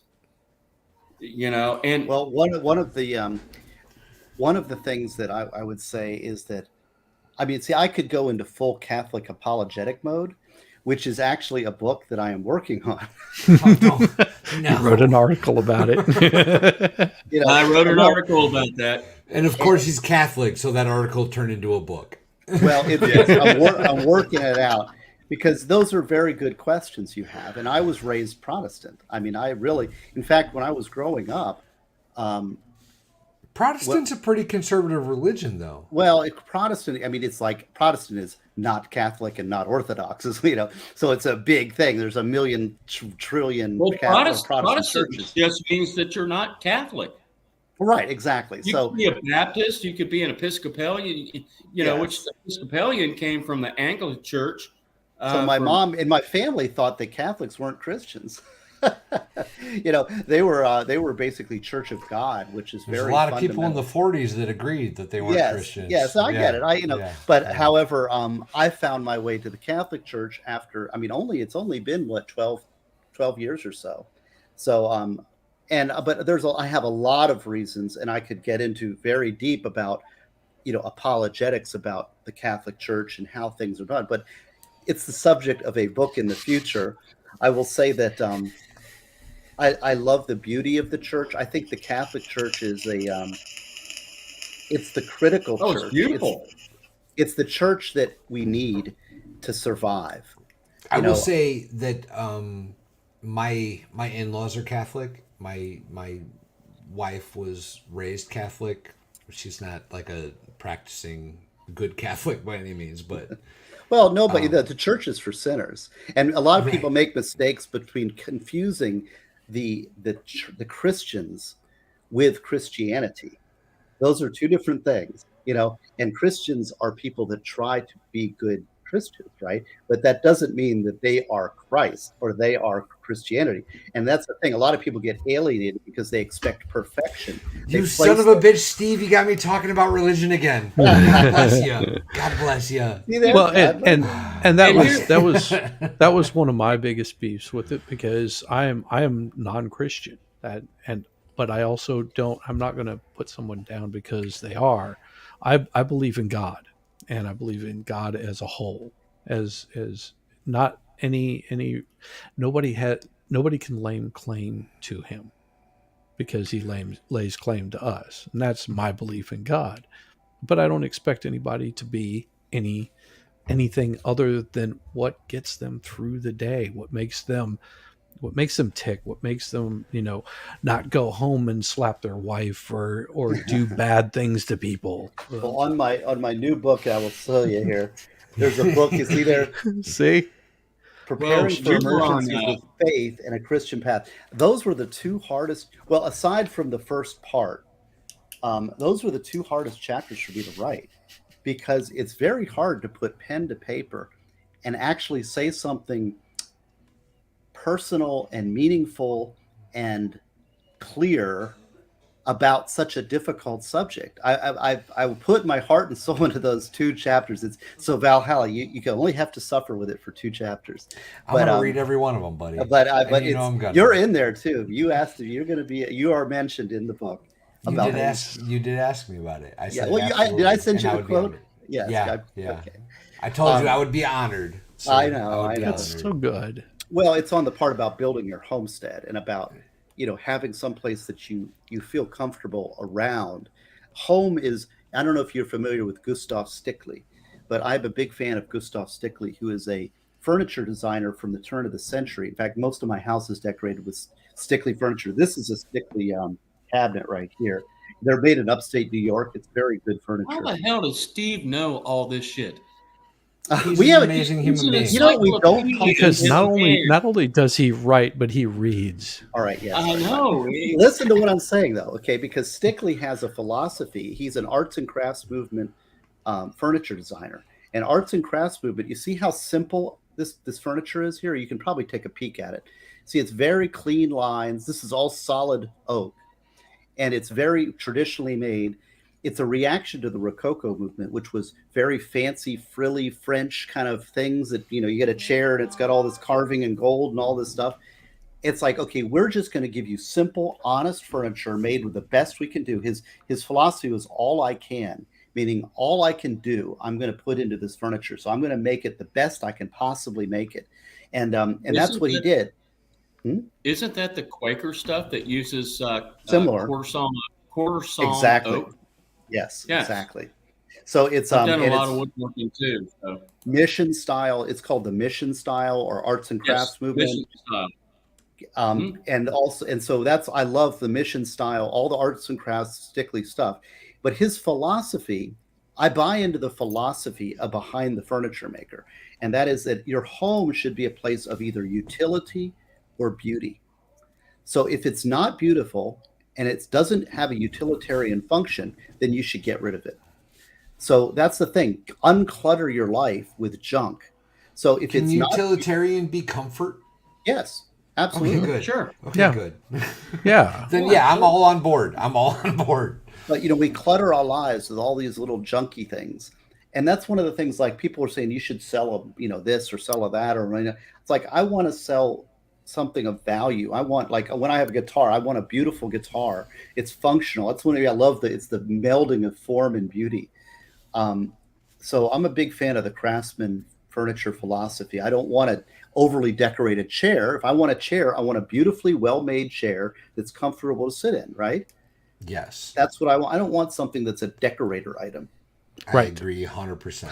That's always been mine with my wife is the same way. We actually spent like 3 days furniture shopping when we moved into this house that I currently live in, and we had budgeted it out, and it was one of those where we sit down and like, okay, we want the most comfortable furniture that we can, that fits us and in the style that we enjoy, and spent like an entire weekend just A furniture shopping. weekend. A weekend. Yes. You know how long it took me to save enough money to buy my 2 recliners? Yeah. 2 years. Yes. Stickley is This is- very expensive. Yeah, No, so it But is. Valhalla has been asking for a new couch for like 5 years, 6 years. And I want to say the place is like in South Carolina. I'm pretty sure it's maybe it's in Yeah, North you're right Carolina. up near a lot of the furniture. Yeah. This is made in Manlius, New York, which is Yes. upstate New York. But it Near was- Syracuse. But it was something that we actually spent time on looking at furniture and trying out different styles and different things that we found comfortable. And they're like, we can do any sort of coverings you want on these. These are our show pieces. This is just, sit on them, see what feels comfortable for you. And that's pretty much what we did. It Actually, I'll show you some more Stickley. I'm just looking around. you're just my "I've my got office. Stickley everywhere." This is Stickley here. This is office furniture. You can see it now. See this? Oh is, yeah, see- okay. Yes. here? Oh, nice. And it's all like, see this. It's so well made. Yes. It's so well made. When you like open these drawers, it's a whole different world. Like I wake up, I feel rich in my Stickley. I'm like, wow, I'm a luxury. And the thing is it's pretty resistant to theft. You're not going to have the average thug burglar coming in and picking up your quarter sawn oak bed. They're gonna I'll come- take quality over I'm gonna say it's way fashion too any heavy. day of the week. Oh, right. Any day of the week. So take the worst piece of furniture in your whole house and replace it with the best thing you can possibly find. And gradually you'll improve your house. And so when you come home, you're surrounded by beauty. Yes. That's the philosophy so if something breaks, right? Like if for example, I had to replace a refrigerator within the last year or two, right? So the fridge broke, we lost a bunch of food and whatever. But when we went and bought a new fridge, it was the absolute best refrigerator that I could buy at the time. right. The absolute best. And that philosophy carries on always, right? So if my TV breaks, I go out and buy the best TV for the situation I need it for that I can afford. Yep. And See, that's I have kind of a totally opposite opinion of that. It's like I don't need the greatest, latest thing out there. I Oh, didn't say No, the greatest latest. No. So, but it's Don't- the No, most hang on. utilitarian for it. Let right? me rephrase my Clarify. thought for a second, please. I Let me rephrase my understood thought. what you were saying. It's not necessarily like the top of the market, right? It's not like the brand new most expensive piece of furniture out there. This is the space that I have for this item. This is the absolute Perfect let me- situation. You wouldn't Yes. you wouldn't want to buy a $200 chest freezer that's that you can't even fit a small goat in. But Exactly. You're looking for a Exactly. chest freezer that's gonna handle the buffalo. If I need a If you needed freezer to store a goat from the butcher, right? If I need a freezer to store a goat, I'm not going to go buy the freezer that fits that goat. I'm going to go buy the best freezer that I can fit in the space available that will last the longest and do the best for my current situation. And that goes back to what Steve was saying. It's utilitarian for Yes. that particular. Yes. Well, and that's what I was saying is that I don't buy the most expensive. I can't afford the most expensive stuff. Exactly. So No, neither can I. I buy Wow. what I need at the lowest price that it is. And we have chest freezers and upright freezers. We have commercial coolers and everything that we use all commercial stuff to make our freeze dried foods. But I don't need, I don't need to go. I'm going to buy the cheapest couch and I did in my house that, okay, it's comfortable. That's it. I don't need expensive stuff. Now, like the quarter saw, mission style furniture. I used to make that stuff. It's expensive. I don't need expensive stuff. I don't want expensive stuff. I want my money. I don't look at it as to go to other places that doesn't tie it up. Now I have money tied up in my machines, obviously, here in my shop because I need those machines to make parts and build things for other people. That's a difference. But that's also what's I've slept in places you couldn't imagine, and I know Valhalla has done the same thing. So holy shit! And actually, and you're not wrong. Right. In fact, I think what the thing is that you have a philosophy behind what you're doing. You have thought it out, and you have a particular view, and you are living your life as a free person by making choices that you have decided for yourself. And that's kind of the point of living free, is that that's it's probably not in your book. Yeah, it is. Well, it's kind of right. similar. But it's a matter of liberating yourself from what others expect. I'm kind of telling you what my philosophy is, but you have a different philosophy. Well, that's your prerogative. That's your individual freedom. And if you've consciously thought about it and made your decision, then you're living a free life. Isn't that great that we have a world that you don't have to listen to anybody else, that you can listen to yourself, and you consciously thought about it and disciplined and done what you want. And that goes back to basically where, Steve brought us right back around to the point that I was making in the first place, is that it doesn't matter where you're at. You don't have to live out in the country to be completely happy and satisfied. And you shouldn't look down on the people that are living like Valhalla and have acreage. And don't look down on the people where, Valhalla doesn't look down on somebody. He may sort of go, I can't live in a city, but he's not looking down on them for being in a big city. It's just like, well, this is one just solidifies my attitude of why I want to live in the country. And you can find those kinds of things in your social media pages. That kind of stuff will pop up. Oh, move out of cities. It's so horrible. And I think it really pits people against one another. And that's not where we need to be in this world. Well, you know what? I don't want people to move out of the cities. Right. Because if they move out of the cities, where are they going to go?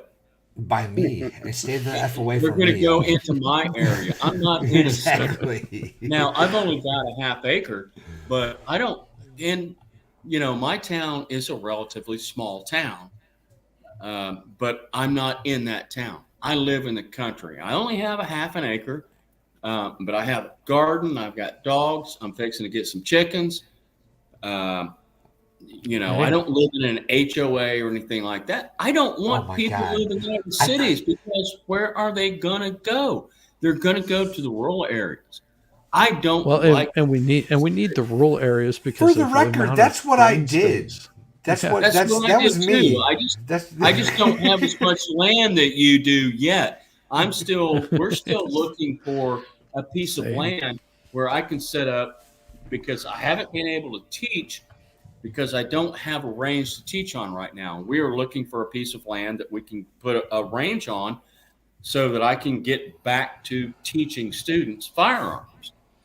I teach pistol, rifle, shotgun, everything with my business. But the place that I used to teach didn't work out. So now I'm trying to find my own place.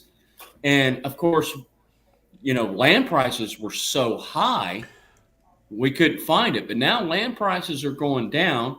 Interest rates are going up because of inflation and because of what the Fed's doing.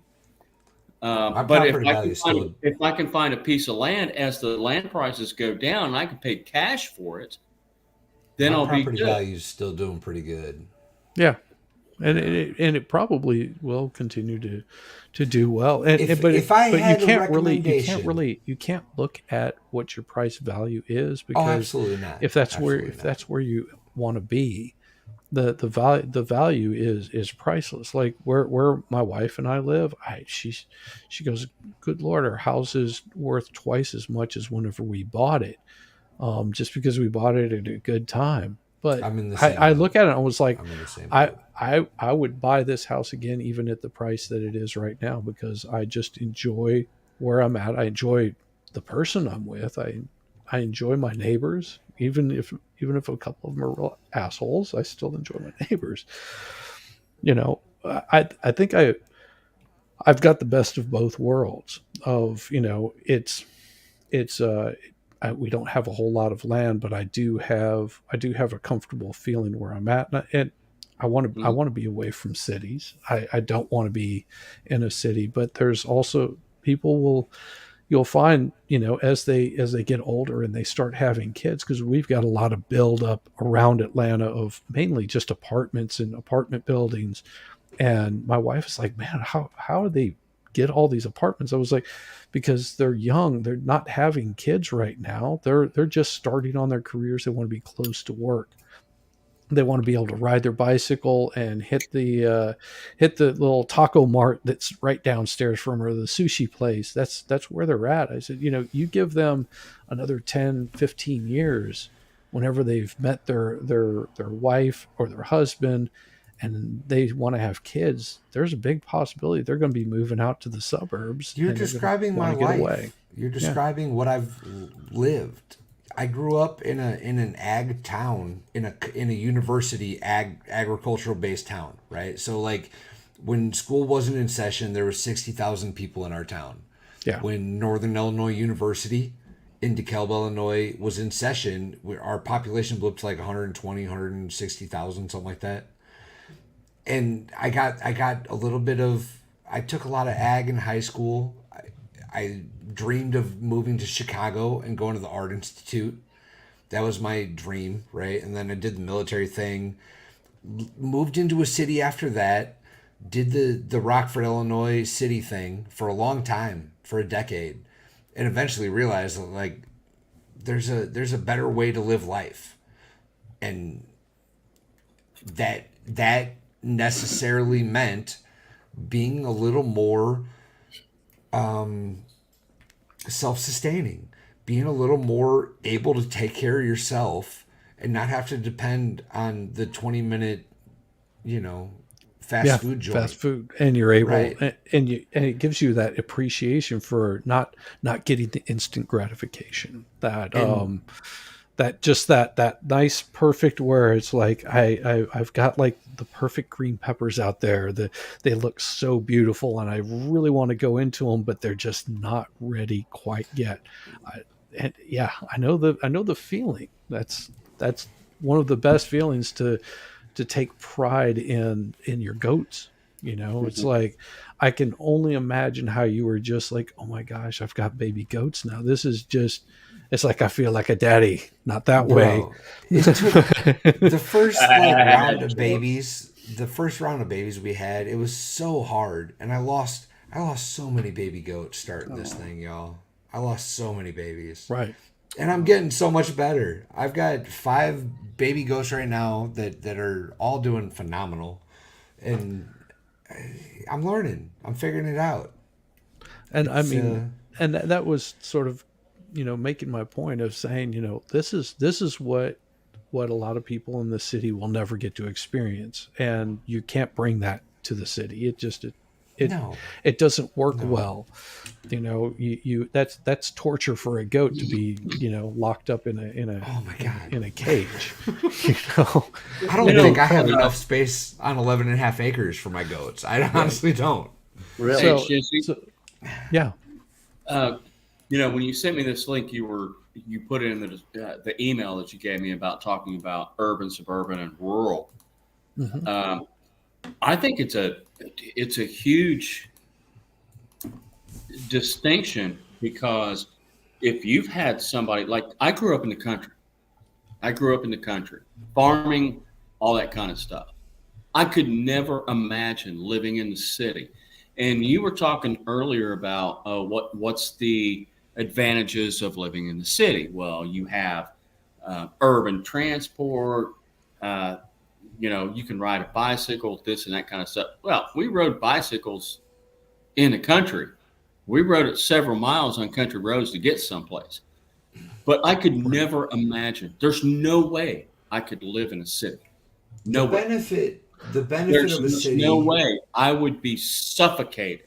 I Uh, have to live in the country. I And live that's in the country. So absolutely. what is the societal differences? I mean, what would happen if you took somebody that grew up in Atlanta?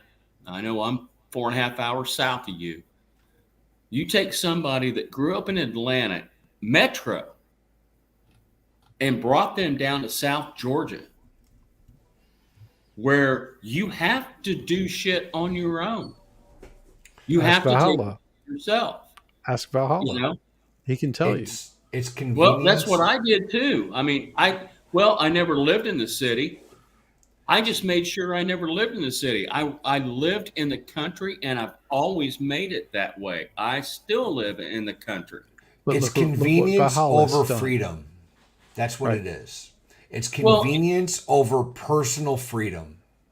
and are we people who live in the city? Are we robbing them of freedom? No. Yeah. I mean, because Yeah. they're I indoctrinated? disagree wholeheartedly. I think we absolutely are. Why do you think that? Are we people living in the cities? Are they being deprived of liberty of what we know living in the country?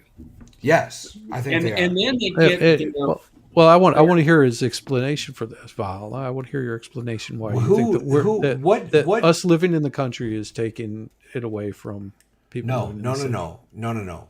Not us living in the country is taking it away from them in the city. It's the choice. If you live in the country, you have that freedom. You have all the freedoms in the world because nobody's going to bother you, right? Unless you create a problem, you're not having cops patrolling in my driveway. You know what I mean? Unless there's an issue, I don't see police officers, for example. In the city, you have to abide by rules that don't make a damn bit of sense as far as the Constitution's concerned. Yeah, Well, but you know- how are we taking it away from? I didn't them? say we were, and if that was the question, I misunderstood the question. Oh, okay. I thought the question was the citizens in the country versus the citizens in the city, who has more rights. no, In the- that wasn't the point I was trying to make. The point I was trying to make is the actual psychological difference between people who live in cities and between us that live in the country in freedom and liberty. Because people in the city, they're confined. They're hearing sirens all the time. They're confronted by law enforcement all the time. Well, that's what I'm saying. They're That's what I'm surrounded saying. by that stuff. So Perhaps I wasn't very clear. In the city, right? Being part of that super close population center, you have to be willing to give up rights. You have to be willing to give up freedoms.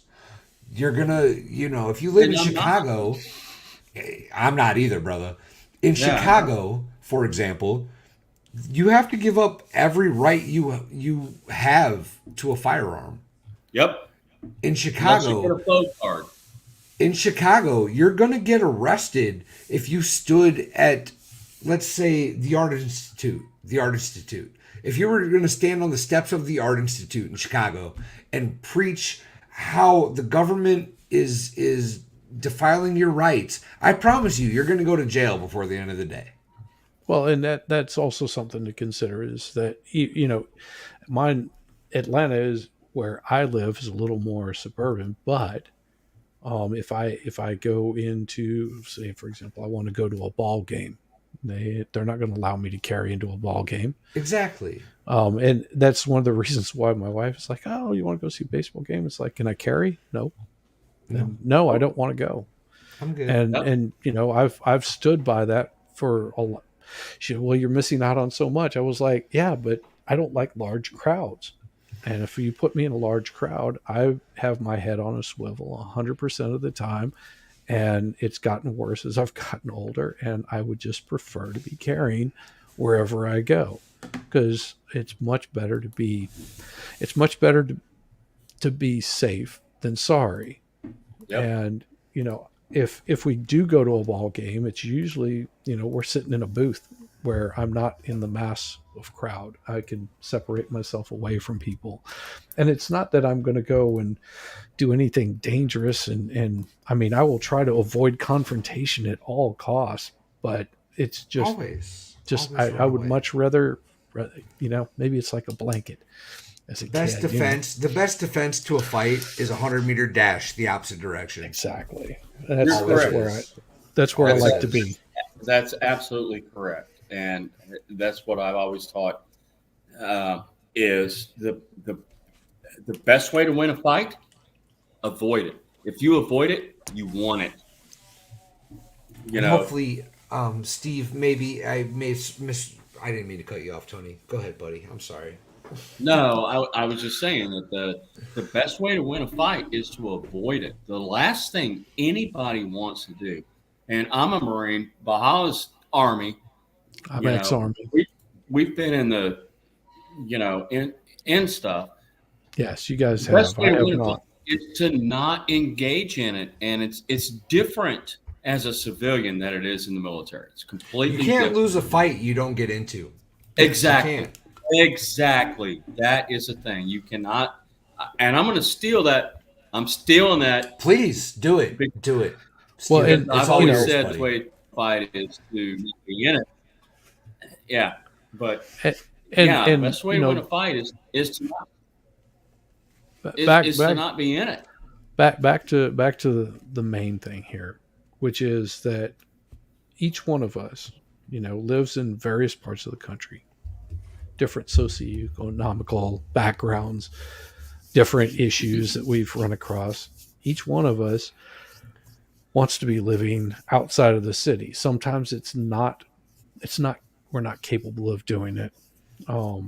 And like in Steve's position, he's not able to, you know, just up and leave his practice sure. for multiple reasons.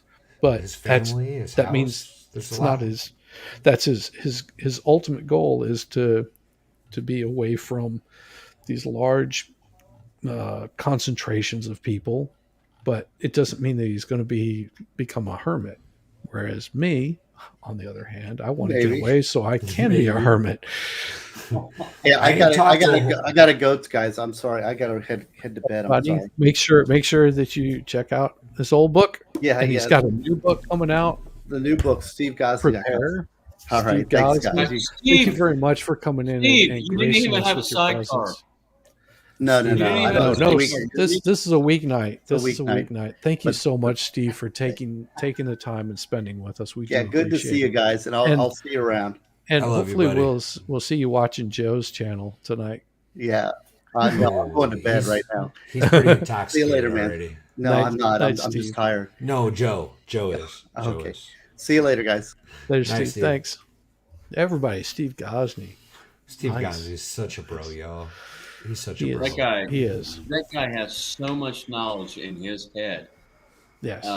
It needs to get out on books so everybody can He's benefit doing it. He's from doing the, it. I know he is. He needs to doing keep it. doing it because that man is brilliant. He He's really already. has- You heard him talking. He's already planning a third book. yeah. Well, he I'm already so- has his third book. It's a children's book. yeah. Well, then his fourth book about Catholicism or whatever he was talking about. Yeah. He's, Oh. he's like he comes he's up got with a new ideas. book. He's got a new book that I've never heard about before until tonight. Yeah. But I will actually probably cut this a little bit short here shortly because, you know, all of us do have work tomorrow except for Valhalla. I He ain't just got shit to do. he just likes to hang out and give everybody a hard time and chat. That's what I Well, do. I have my own business, so I set my work hours. So I'm Exactly. good. Now, Well, I work for my wife and she sets my hours. So. That's a it's- shitty position to be in, bro. No, I it's think not that bad. It really isn't. I think What we was that? kind of strayed from what you were actually trying to do on We this, and I did. was trying to bring We it got- back. No, With the no, diff- that's no, that's with the that's, You know that's what? not a problem. It really but it does go to show where people are at, and I think that it's one of those where you realize that that we're all on the same planet. You realize this, both Valhalla, Fasker. You understand this, that we're both we're all in this area.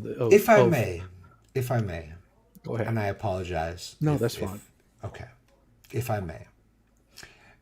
I don't know that there's 4 different people on this planet than the 4 of us that were here on panel.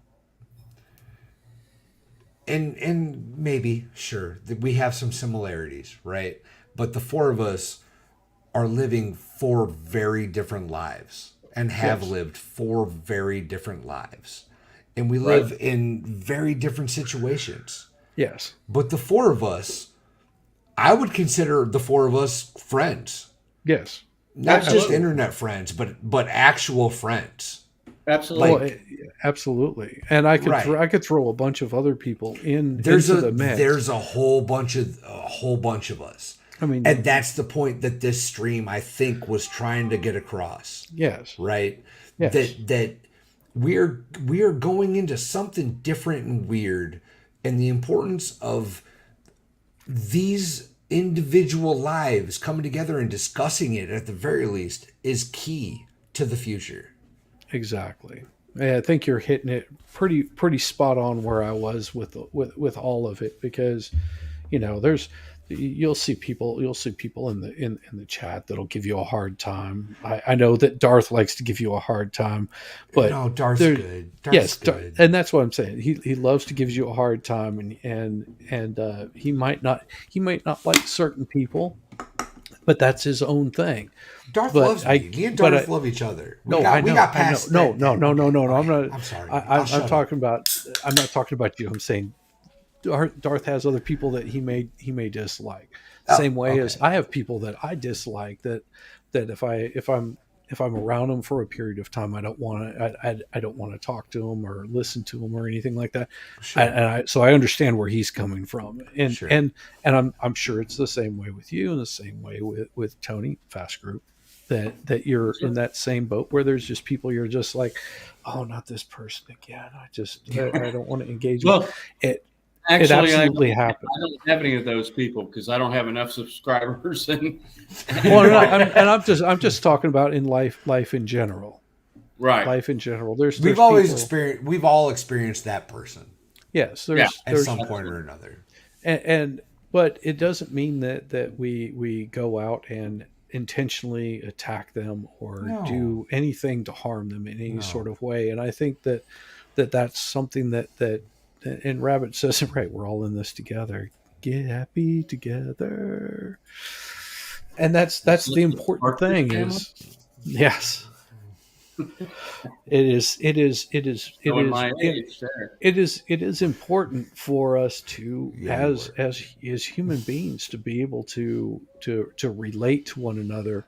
And I think that especially with the next couple of years, you're going to see people just getting more and more divided over political differences and wanting to say, not. well, my guy is better and my guy is worse, and just forgetting that there should be a human consideration to everybody.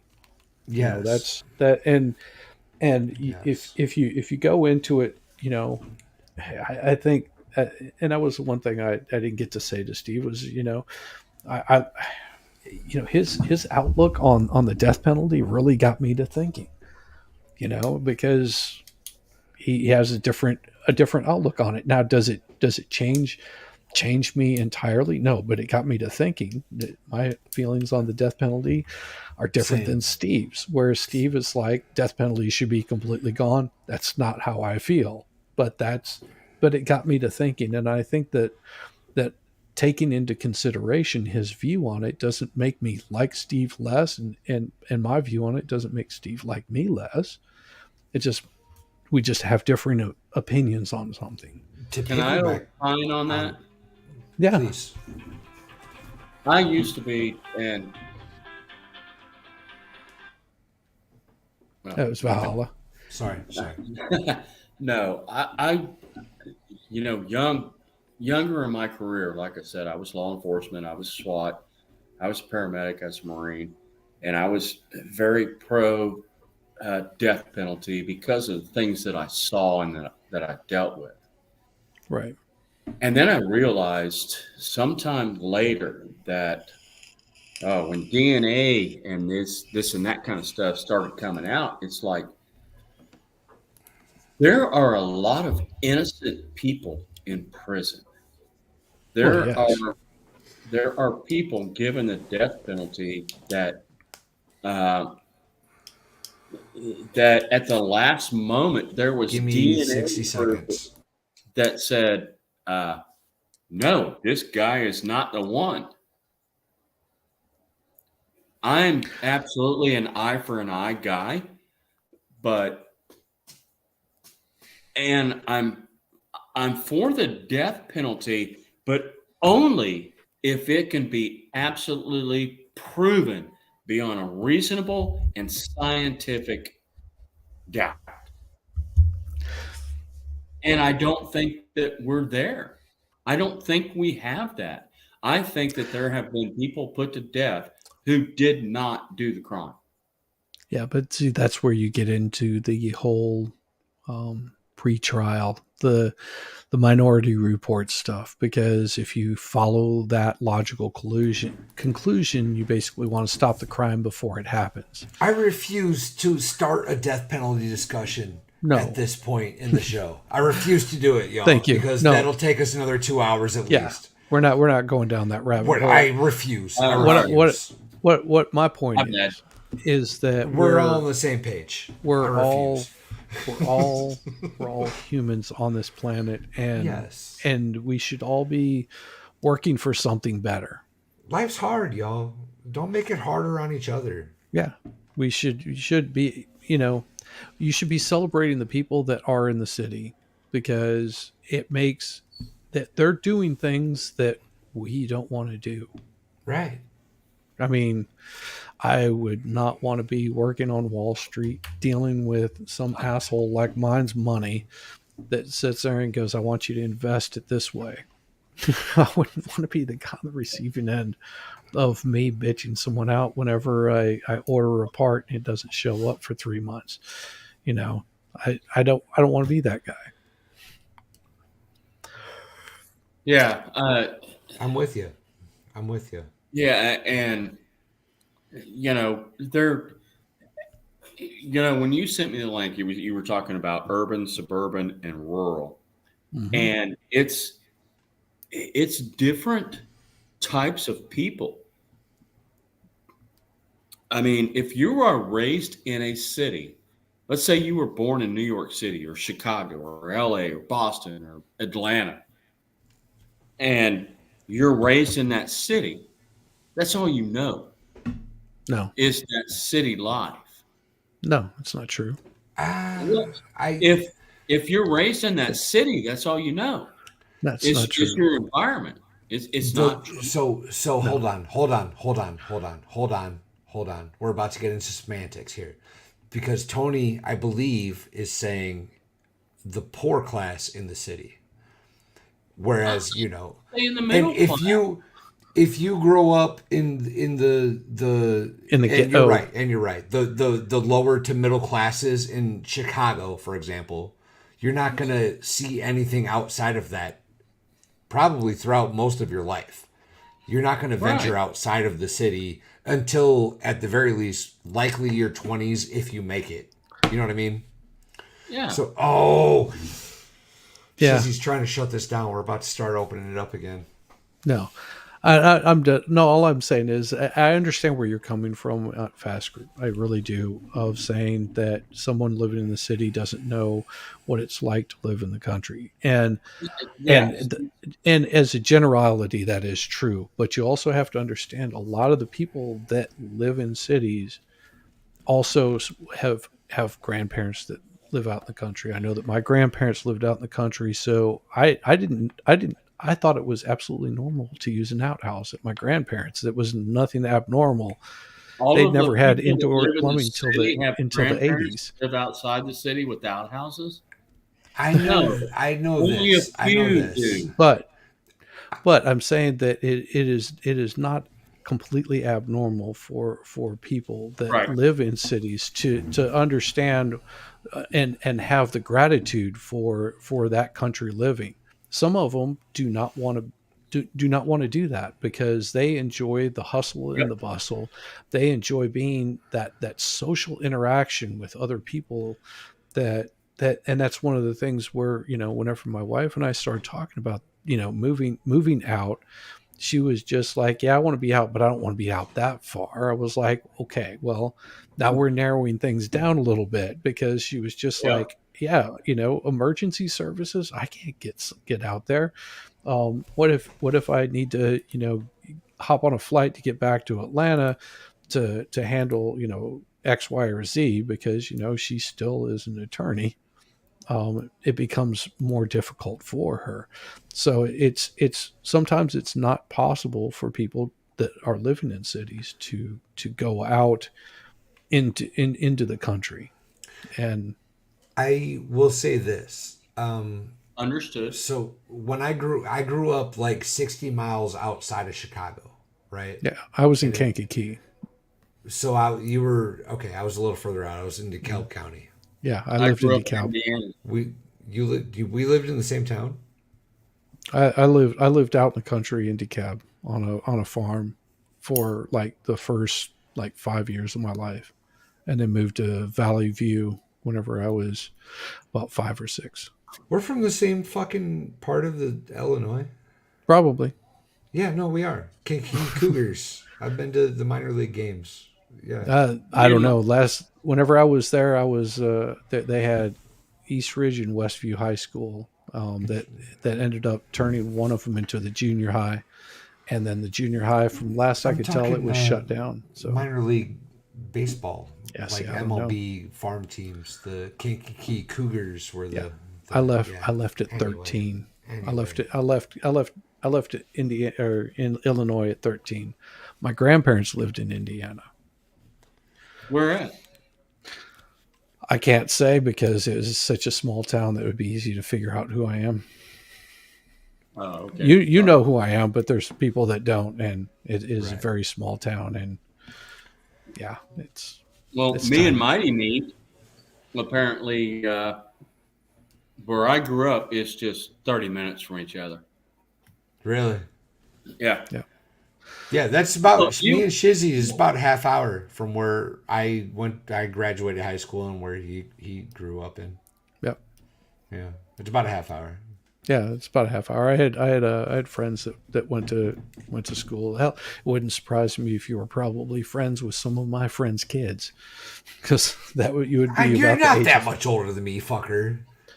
so Shizzy, let me ask you something. You just made a mention that, um, well, if you knew this, you'd know where I'm at. Mhm. Is that something that you're actually worried about being, uh, YouTube presence that Some you're a little worried bit, about yeah, people knowing where you are? Yeah, Because I'm yeah. on yes. Facebook and I own a I'm not, business, so I'm I not. need people attracted to which my. is good, and that's why I shout everybody out. I There's At some point I can bring up more about who I am, where I am, but you also have to understand that I have a wife that's a practicing attorney. I don't need the shit that I say to come as backlash on her. I Gotcha, don't need gotcha, the I gotcha. don't I don't need the shit that I say to come as backlash on my family that I don't see very often, that live in Right. I totally I different states. Well, and my So- personal thing is like everything I say on the internet is bullshit. So Yes. once you all figure that out, then I'm over, and I don't want that to happen. So I'm gonna hide everything I can hide about my physical appearance and name and whatnot. Yeah. Well, No, my point is that, because I'm an '07 FFL manufacturer, everybody knows, the federal government knows everything about me. Oh, yeah, Steve federal- Gosney- Because federal government knows. ATF I mean, comes, well, I ATF can- comes in here to my house because my business is at my house. and Steve Gosney's in the same boat. Steve Right. Gosney is a public figure, so to speak, Right. or Right. or a very open person. But you'll as far as also that goes. notice that Steve Gosney, there are certain things that he will or cannot talk about. Right. Well, that's a legal thing, and Exactly, right, and right. that's why I don't everybody's got say their who I own am, limits because They've got their I've own got boundaries. places that I can't go because it can damage my wife's practice, and I don't Understood. want I- that to happen to her, because that's how I make money. I don't make money off of YouTube. Buy I me a did not coffee. realize that your wife was an attorney. I didn't know Oh, yeah. that. Yeah. I didn't been, know that. So She's been practicing longer than we've been married. Well, and awesome. like You're lucky. I'm sure that people are gonna figure out who I am at some point, but Yeah. like I'm not gonna just put it out there. You know what I mean? Like I'm sure y'all will figure it out. It's not that big of a deal. I'm really nobody, but I'm not gonna. Yeah. I'm not either. That's the thing. I'm not really gonna make nobody.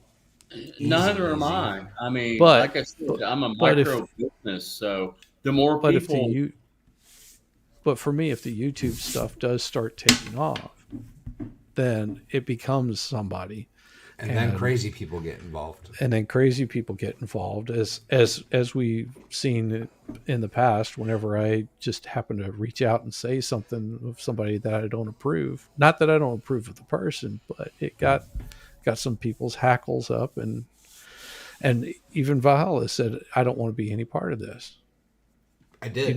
and he was just like, there's conversations that I don't want to partake in.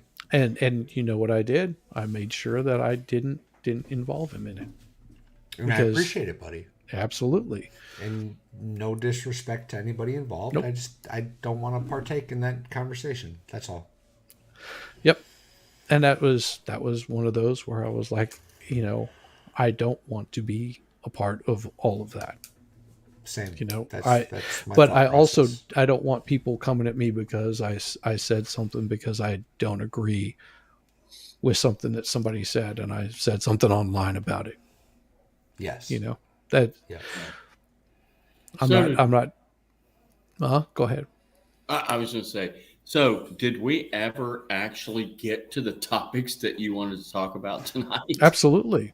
I think Did we we? did Okay. in our own special way. I think we did. Yeah. Yeah, I think it was kind of a roundabout way that we got to it, but It was absolutely roundabout, but I think it was. I think we did. Yeah. I think everything got pretty well covered, and I'm happy. I think that I'm not unhappy. I think that there was a lot of people in our chat that was pretty much seeing what we were talking about, just enjoying the conversation, and that's all it really is. When you break it down, it's all just a conversation. Well, the title of the video was "From City to Country: Why We Need Each Other," and like I tried to say a little while ago, as Steve was leaving, like I don't know if there's 4 more people that could have better described that. Yeah. You know what I mean? Like these are 4 different lives that are 4 different backgrounds, and we're all friends. It is. We're Yeah. all good. Yeah. It is 4 different lives and 4 different backgrounds, but I think that all 4 of them are trying to go to the Help same each goal. other. Yeah. Help each Well, other and build. I think each and every one of us are working towards the same goal. not a Or collective. similar goals at the very least. Yes. Similar goals, maybe not all at the same exact That's time. why It's we not like need we're each other, Tony. That's why it works in the title, man.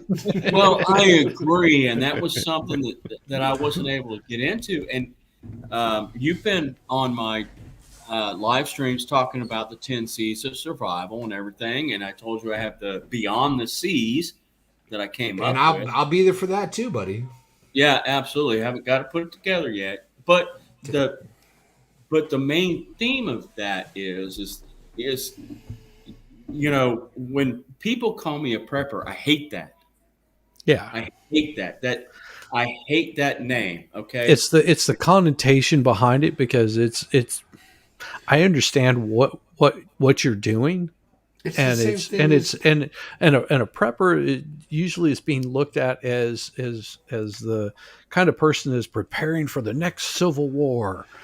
That's It's the that's same- that's the connotation that you're getting, and I hate that also, because it's like, no, I like to be like a Boy Scout, always prepared.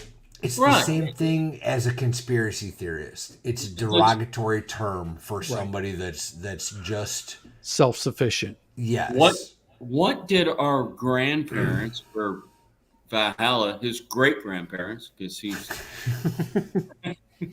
what did they do? They grew a garden, they canned their food. I do the same thing.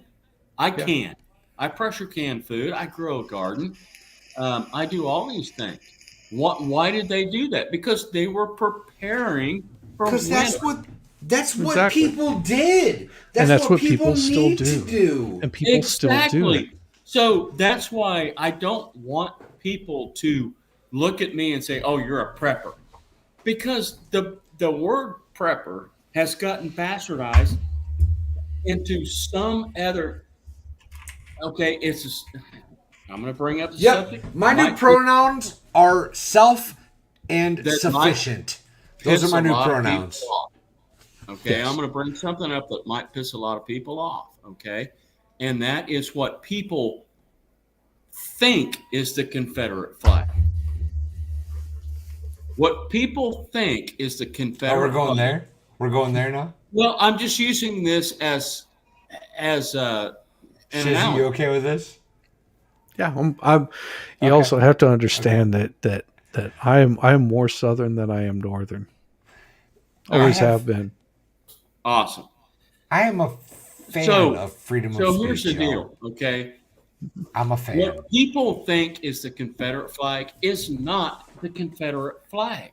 It is the Confederate battle flag. The only reason they changed it is because the Confederate flag looked very similar to the American flag. So when they were in battle, people couldn't tell the difference which is which. Because, and here's what people don't understand, is that, here in Georgia, they made us change the flag because it used to have on the right-hand side of the flag used to be the stars and bars or whatever they Yes, would stars call and it, bars. right? Okay. Guess what Georgia changed back to?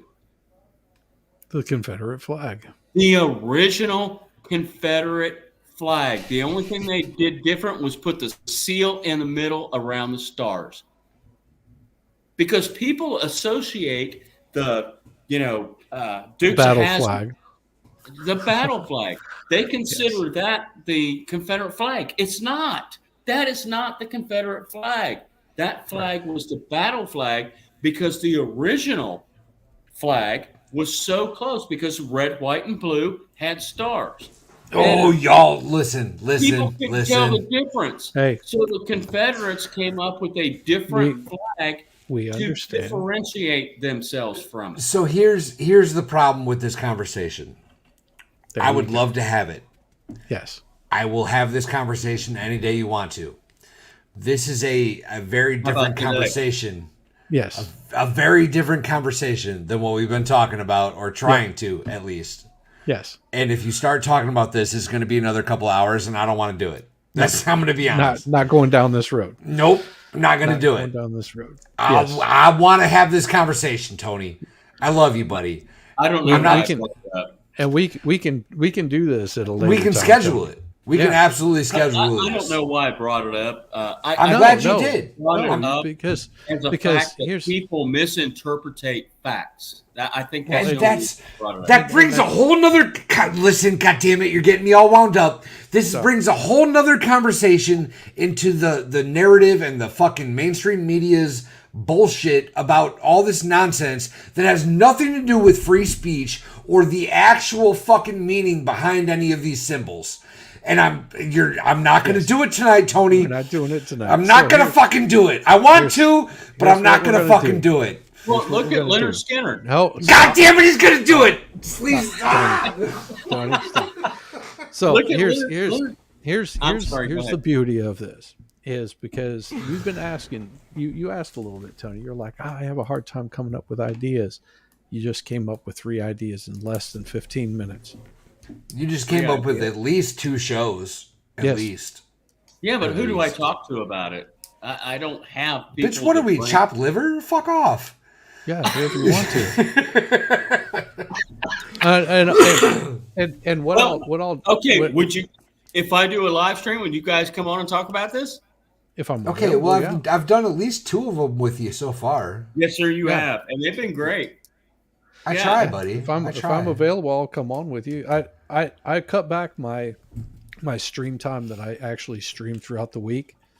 So I'm not doing it every damn night because I could see I was going to start getting burned out, and I wanted to cut that. I wanted to cut that umbilical cord before then. So the best thing is yeah, Leni said it right, correct right there. She said all you got to do is just ask. See, Rabbit, she's subbed to you. She'll be there in chat. See, ask Val. All others will come. Yeah. Live Farmhand stream and Tom. ask Farmhand Val- Tom's in chat? Yeah. Oh, And Farmhand Tom is in well, chat. Awesome. Yeah. You guys, I need all you guys to come. All the men and women in chat. Please, No, Tony. You don't need shit, buddy. No, you don't. You need the conversation, and anybody that's willing to have that conversation will come. Thanks, And that's Farmhand Tom. that's the focus, right? It's not the me or Shizzy. It's not chat. It's, although we do love you, chat. Don't get me wrong. I hope I'm explaining this well. You need the You're not conversation at hand. I never do. Yeah. I Well, never and do. and see that's you don't have to have a panel to do a show. No, You really don't. no. all you have to need do is- thought. And I'll make a The suggestion idea. to you, Fast Group. If you start a Discord, don't start your own channel, but if you get on Discord, you can reach out to some of these people that are in your that come in on a regular basis. And Val can show you much better than I can. I can send you a link on Discord and how you can hook up with it, and you just let it run in the background and make friends with some other channels. Okay, well, I have Discord, but I have no idea what the hell it is or how to use it. I did Linktree.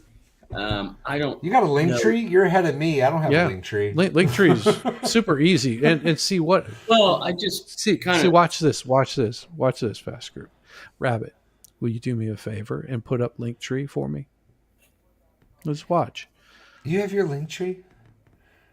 Yeah, because see, Somebody make me a link tree, please. no, I need a link tree. I'll give you a link after this Well, on I how to think set it it was- up. I think So- it was you, Shizzy, that told me Yeah, it about was. doing the Linktree. Yeah. So what it is I have this wonderful moderator, which was the very first mod that I had in my channel, which is Rabbit. Rabbit. And I Rabbit don't came have in, moderators. but you can add moderators to your channel, and I'll show you how to do that after we end this, because it's absolutely worthwhile for you to see how to do this stuff if you're going to run your own channel. Moderators, Rabbit already told me that she'd be can- my first mod. see, look, I feel special. look right there, It's already in chat. see Rabbit's that? got him. and that's why you have moderators. That's You why do ask a and you link tree. shall receive. See, Well, and Laney just posted to me that Mhm. I love seeing you with Bronca and Steve. If you talk to us, we will engage We are a chatty group at Valhalla and Shizzy. Well, I would absolutely do that. The problem is I can't actually see the freaking chat. That's why I have my phone hooked up trying to trying to see the chat. Well, I will tell you this, seriously. Tony. In StreamYard, you can see chat, and you can actually pop out the chat, just like I'm doing here. See? Get it, Melissa Okay. Jane. I understand that. Yes, the Get it, chat girl. is up here. What I said is that I can't see it. Use Well, your you phone. can't. Use You your can't. You can't see it in this, but if you I were can't running, physically see it. Well, I can't fix your fucking eyes, man. You're gonna have to deal with that on your own. Well, what? You're not a LASIK surgeon? What the fuck? Nope. motherfucker? Sure the fuck not. Sure the fuck not. What good are you? Eat carrot flavored crayons from now on. How's that? Plans. No. I'm having some fucking strawberry right now. What? What I'm going to I do will is say this, Tony. This is the best stream that me and you have ever been on together. This is the best your voice has been heard yes, thus far. absolutely. I think you speaking up has been really good. What I'm going to do is you stick around here, Fast Group. Don't leave because there's always an after party. So just I'm you'll not see everything sure come up. What he just said. I'll explain it in a second. Just Okay. No worries. you, Seriously, just- I can't see because I have fucking VA glasses. that's Well- okay. Well, don't exit after I leave. Okay. After Roger that. this show ends, don't hit exit, and I'll show you a neat little trick. But for the rest of you fine folks out there, what I'm going to do is I'm going to shut this down. Make sure that you've liked and subscribed. You've checked out Please. Fast Channel, and I will.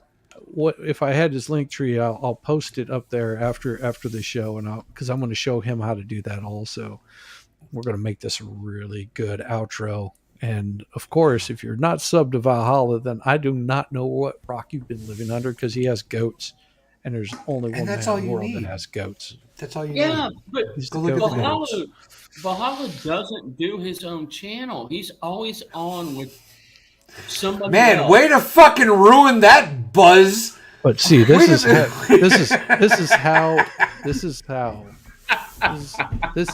Go check out Valhalla, except for the fact that he sucks at all things YouTube.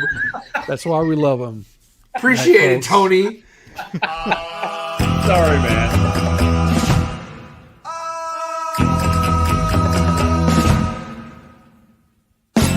Exotica.